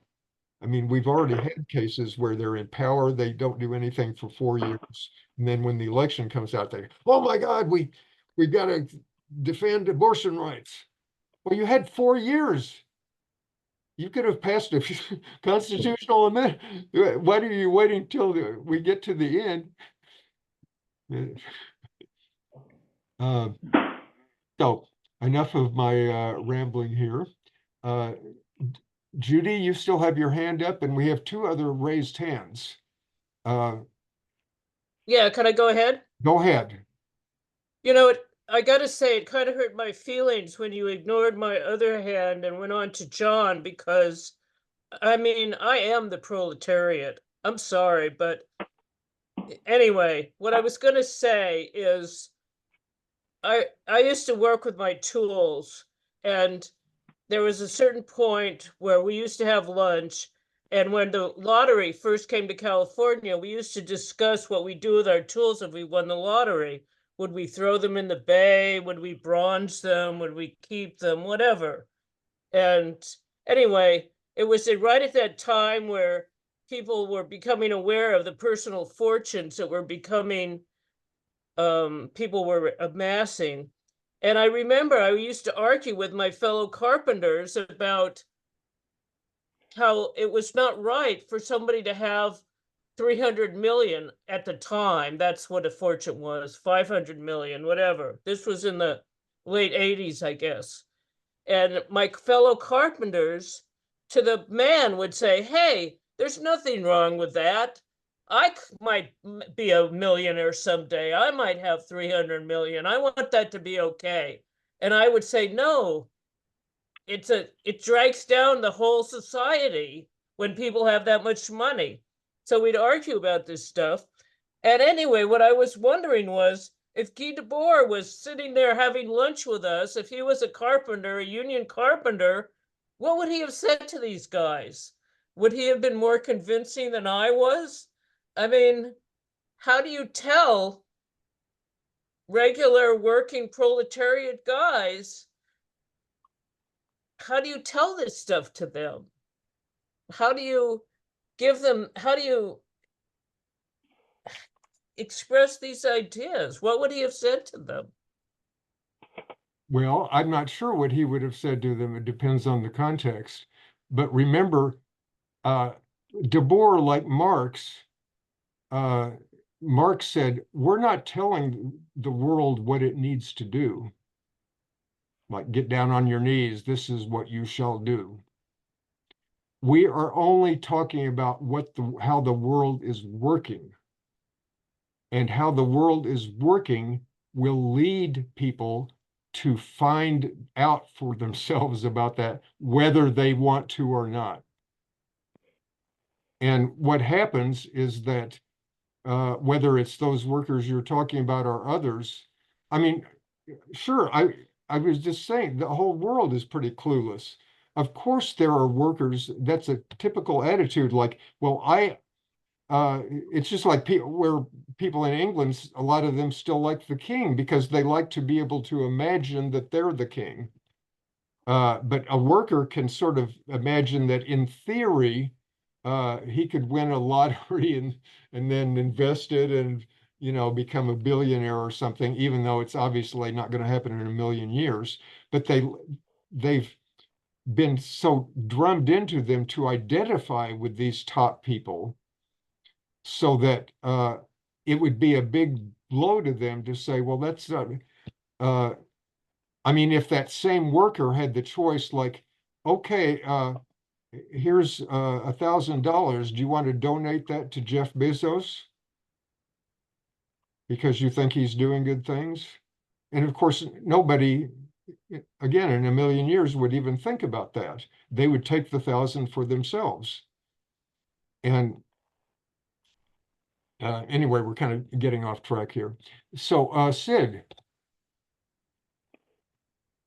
unmute yourself. Sid, do you still have a question? Yeah, I'm here. Okay. So Judy, one thing I noticed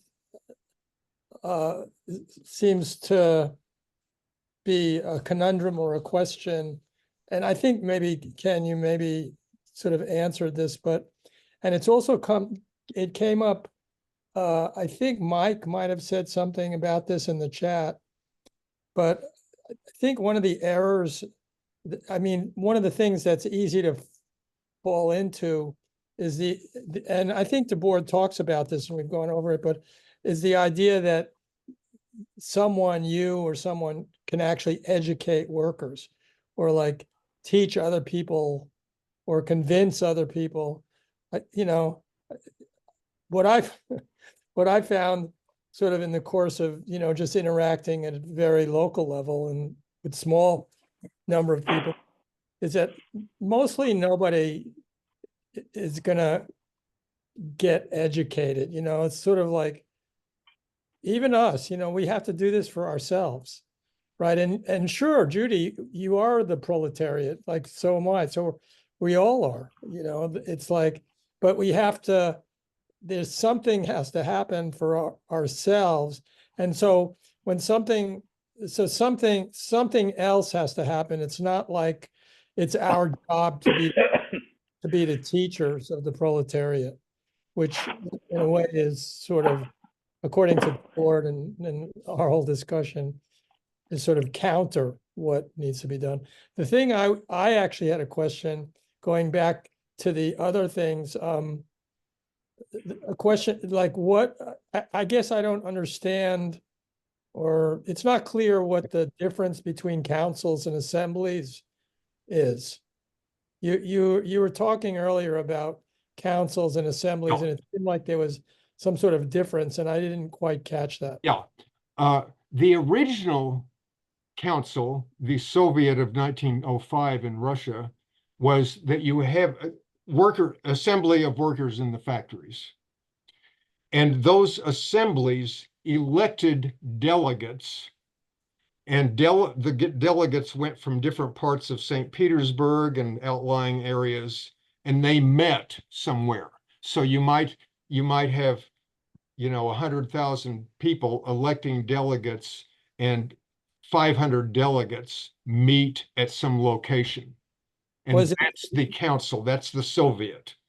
Was it sort of by like roll call, or did everybody just say, oh, let's get John and he'll be good? Everybody agreed? They were elected. I don't know how they were doing it, but majority. they weren't appointed or anything like that. It was like they organized it. I don't know how they did it. They either had a raise of hands or by acclamation or what. They elected people to represent them, which were called delegates, and the delegates collectively met, and that collective thing was called a council. So it was councils of delegates. A Soviet just meant a council. It means a group. You could call it a committee or whatever. So technically, the Soviets were those committees of elected people. But the point is, even with that limitation, you can see that that's different than a union, because those delegates were not permanent. They weren't elected for the next 2 years or something. They were elected for next week. And their purpose was to go to this other location, discuss with other delegates, what do we do? We're fighting the czar. We got an army. We got a lot of life and death choices here, and we would like to coordinate these things so we're not just all acting in ignorance of what's going on elsewhere. So the delegates were kind of a coordinating thing. They get together, they come, and they decide on something. And then if their decisions do not appeal to the rank and file that elected them, they could be ignored. They can elect other delegates and say, go away or do something else, or something.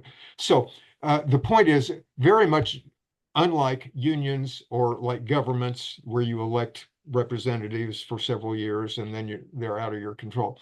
So the delegates are servants of the people who elected them, the assemblies. But like I say, technically, the councils were above the assembly. In other words, it was a smaller group that was actually doing the high level discussion of what do we do. And then they would come back and tell the assemblies, hey, we thought of, here's what we wrote, or here's what we, something. And so there's give and take. But the point is that that ambiguity leaves a possibility that you're envisaging, oh, these people elect this delegates, and then these delegates elect these spots, and pretty soon you elect a central committee of 5 people, and pretty soon there's a Lenin at the top or something that ends up being the actual government of this thing. And it's only nominally that these are, you know, so because of that, later people, like after World War II or something particularly, usually said, we really mean this is, you know, recallable, you know, and in order to make that clear, they say if you want to say the power is the assembly. The assembly is not a footnote to the council, it's the other way around. The assembly is it. It's all these workers. Or in general, it could be extended. It could be all the people of a neighborhood or a city or et cetera. And then you kind of figure out the interrelations there of, you know, Yeah, I could see if how. you have that notion, then there's nobody at the top saying, in the name of the council, I demand, you know, that you go home, something, you know, because in that sense, the council, so-called, has only delegated power, and the assembly can always negate it. So as long as that's understood, it's clearer if you say, when we talk about workers' councils, we mean everybody. Everybody's running it. And they may use delegates to do certain things, like form a committee to look into this or something. But the important thing is that it always goes back to the assembly.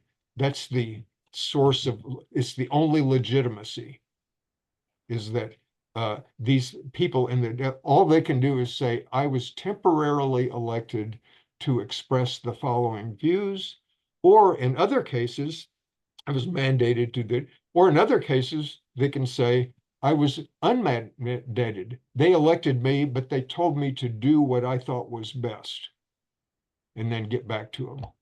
So, because they're not micromanaging everything, they don't. So there are different ways of delegating somebody too. You can demand they merely be a voice. Go here and do this, or go here. We trust you. You've got experience in this stuff. Go there, and you know, then get back to us. But we trust you to give some good advice or whatever. So you have both of those ways, and you can juggle them around. Yeah, that's really amazing, actually. And I can see how complex it can get to be, and how how it brings up so many more questions, and like about how these things actually get done. And it's just, yeah. Well, this is why it's interesting to study things like Hungary and Spain and Russia and so on, where these things did happen. But we have also the advantages that some of those older movements didn't happen, is that we have things like not just telephones and telegraphs and postal service and stuff like that.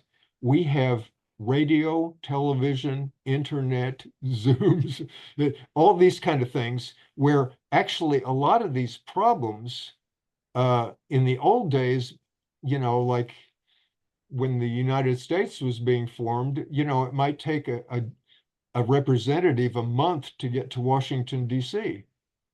And then if it's just like you almost had to just have representatives then, because you had to say, well, we're not going to see you till summer. So go give them hell, and we trust you on the basis of your knowing you or your speeches or something, that you're going to present our interests or our views or something. you're going to speak against slavery or for slavery, or as the case may be. Say, like right now, we can to a large extent do without delegates because this was already the case in the 60s or 50s, but it was still a little more primitive. But in theory, you didn't need to have people going someplace in person. Now we really don't have to do it. I mean, we see,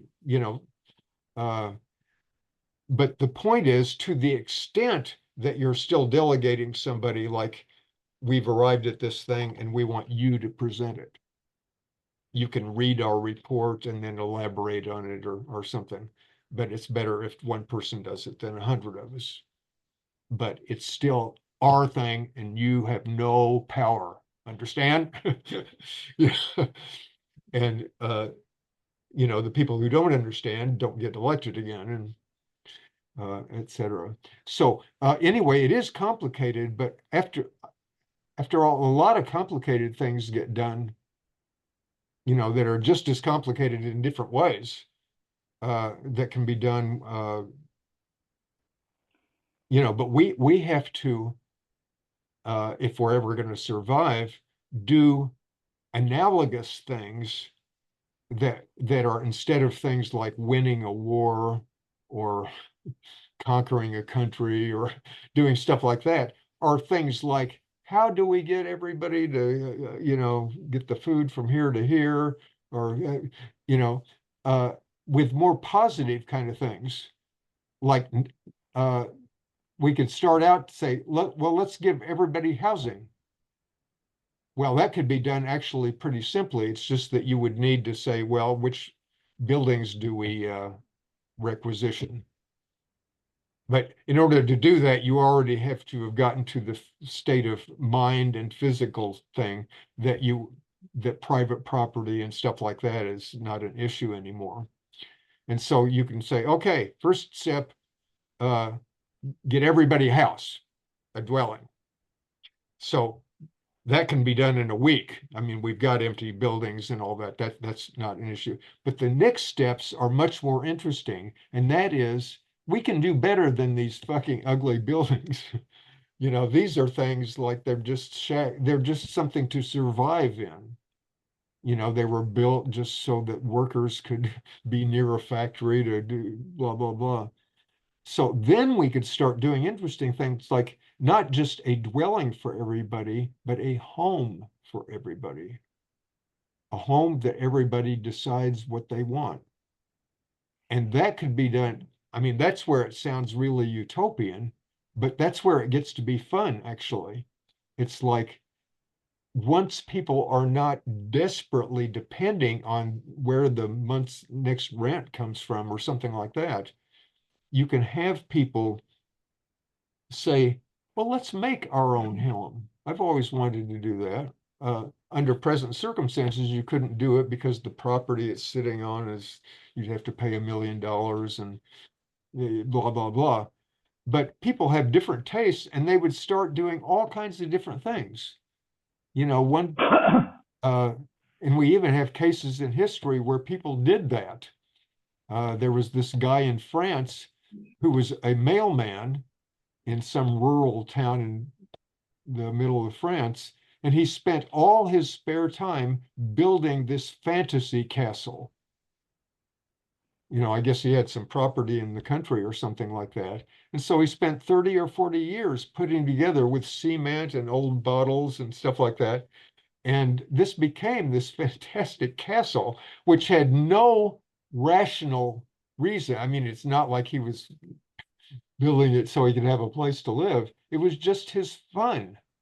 It was like a kid doing something that he was enjoying, and he couldn't wait to get off work to go back and put a window in, do all these things. Well, that's just one person of no particular importance.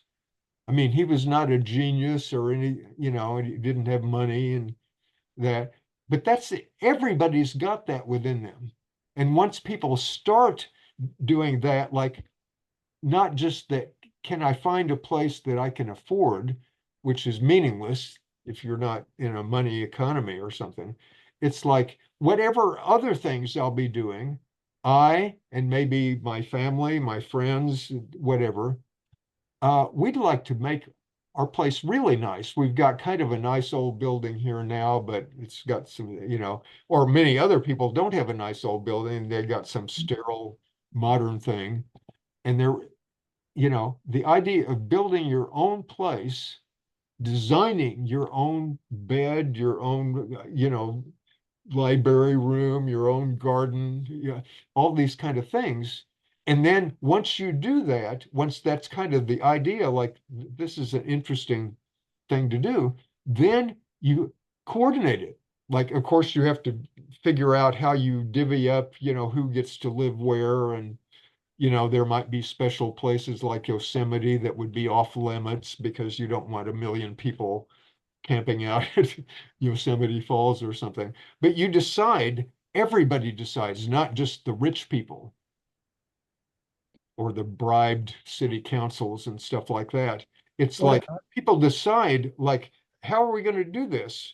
You know, and you know, some views are better than others or something, and how to but that's an interesting kind of problem to have. What is uninteresting is, oh, how do we feed people or something like that? That's a stupid problem to have.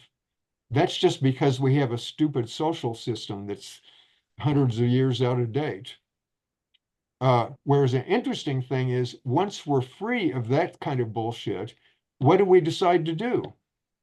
And people would decide different things to do. One person would like to meditate all the time. One person would like to have orgies all the time.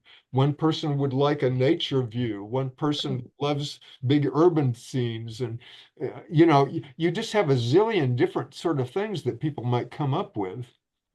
And all this stuff I'm talking about is in The Joy Revolution, by the way. I'll send you the link to that tomorrow. We're running over time, but I think when we talk about workers' councils and all this kind of stuff, it can seem kind of tedious and like, oh gosh, is that ever going to happen? Look at what we're up against and all that. But that's just the negative side of it.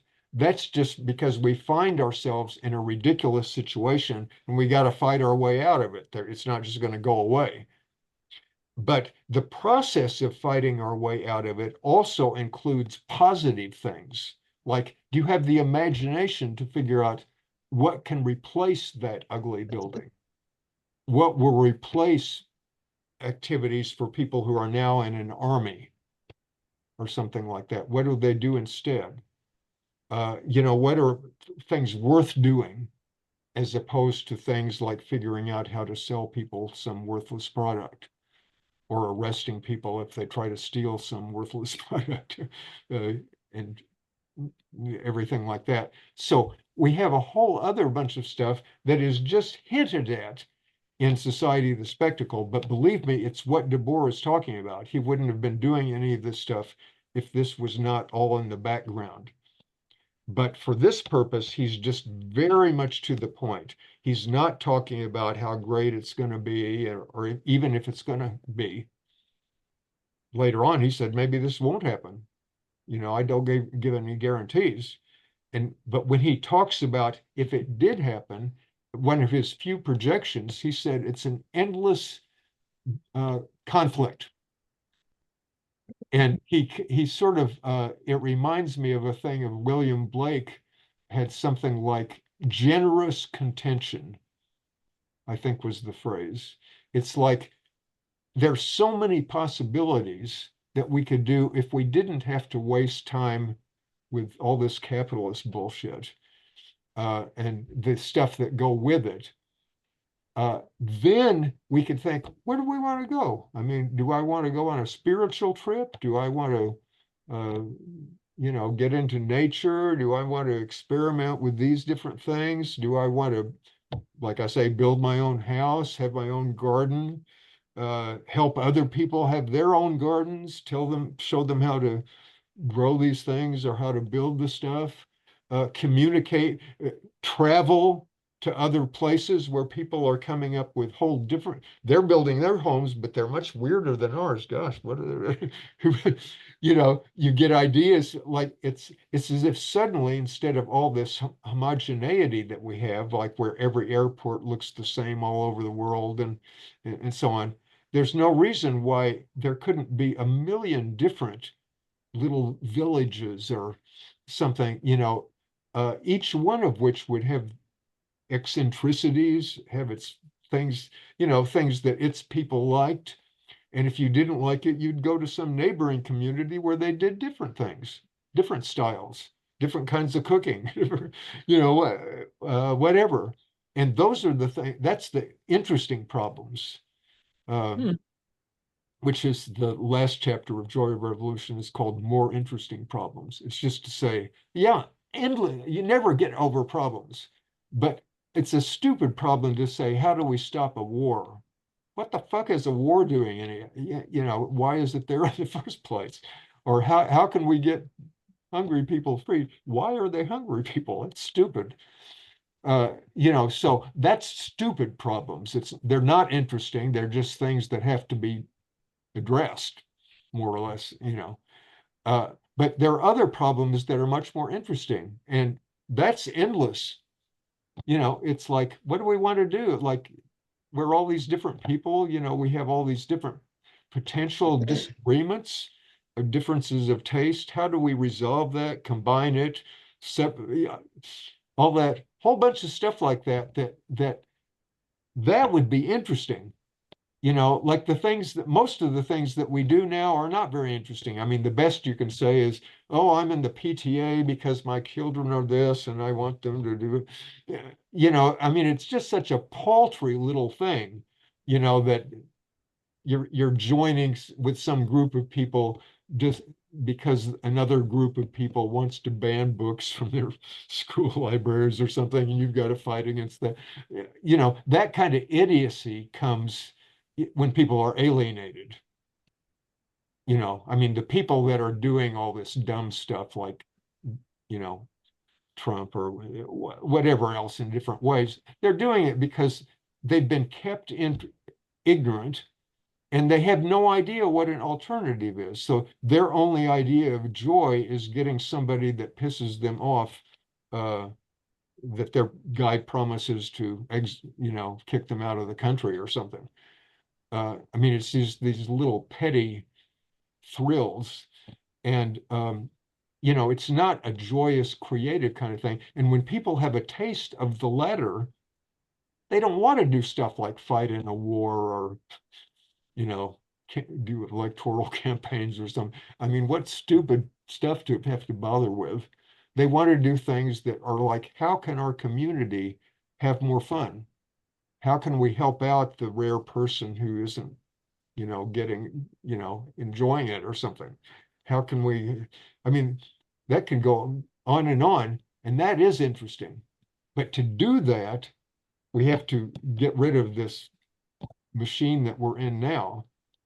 But to get rid of the machine we're in now also has already a kind of playful aspect to it. It's the most interesting game there is.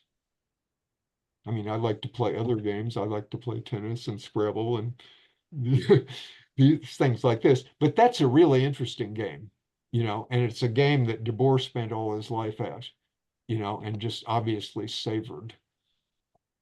You know, like he wasn't going to say, oh, people are persecuting me. So I'm going to end on that note. Ed says to everybody, are we going to win the game, Ken? My guess is no, but I think we've got a better than 10% chance. How's that for a short one? I think it's definitely possible.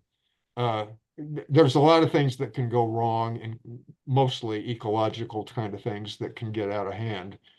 But I think it's possible, and we've seen it. I mean, things like May 68 or the Occupy movement or stuff, you know, there's a lot of creative, positive energy and stuff there, but it's usually prevented from manifesting itself. And so if you say, well, how do you unprevent that? That's the game. And when Judy or various other people say, well, how do you convince this? Yeah, that's a good game to think. How do you convince a guy that wants to not tax Jeff Bezos because he thinks he's going to be, I mean, it's kind of silly, but that is part of the problem, is that people are so ignorant. You know, it's like a slave saying, well, yeah, but I might be a slave master somewhere, so I don't want to get rid of slavery. You know, that's part of what we live with, unfortunately. But what better thing to fight is that how do we deal with that, you know? And one way is that we don't necessarily deal with it by going to that person and having an argument with them and trying to get, you know, that's usually futile. But you can take that as part of the data that is being out there, that you acknowledge that that kind of idiocy is out there, that kind of alienation, etc. So that's part of the problem that you have to face. You can't just ignore it. But at the same time, the only way really to bring that kind of person into the loop is by starting something that's so visibly more interesting. I mean, once people say, hey, those people are having a good time over there, that's it, you know, then this idea of, isn't it more exciting to dream about becoming a billionaire or something, is less appealing. You know, it's like by contagion. And that's what happens during a revolution or a radical situation, is that people start something, and usually it doesn't happen, but once in a while, like Occupy Wall Street, somebody starts something and it just rings a, you know, triggers something, and other people say, oh, yeah, let's do that. And then suddenly people look around, hey, there's 100 cities with Occupy. Where did that come from? Well, it came from that contagion. And that's what happened in May 68 too, on a larger scale. So that's a possibility that's always there. So I wouldn't say I'm optimistic or pessimistic particularly. It's just that I know it's possible. The question is, do we get there before we've managed to ruin the earth or something? So I'm going to stop there. We've run way over time, but thank you very much for hanging in here, and good questions and comments. And as I mentioned in my email, but I'll go into later, our next two meetings will be about Guy Debord's film, The Society of the Spectacle. And I'll resend it to you. There's a link where you can see a dubbed version online. It's an 80-minute film. And then I also I translated all of his films about 20 years ago. And so I also tell you where you can order this book. It's out of print, but you can find it online. So this book has stills from the film and the complete scripts and all that. So you can look into that or order that, hopefully. And you can also find some of the material on my website. And then next week, we'll watch half of the film, the first 40 minutes or so, and discuss the film. And then the following meeting, we'll watch the last half and discuss it. And actually, there's another, we'll see how we feel after that. There might be another third meeting on another thing. So I'll hope for you to watch this in advance and then join us to see it live together, because that adds to the enjoyment of it, I think. So thank you once again. And thank you. We'll see you in a couple weeks. And those of you in the literary group, I'll see you a week from now. Great. Thank you. So I'm going to stop the recording.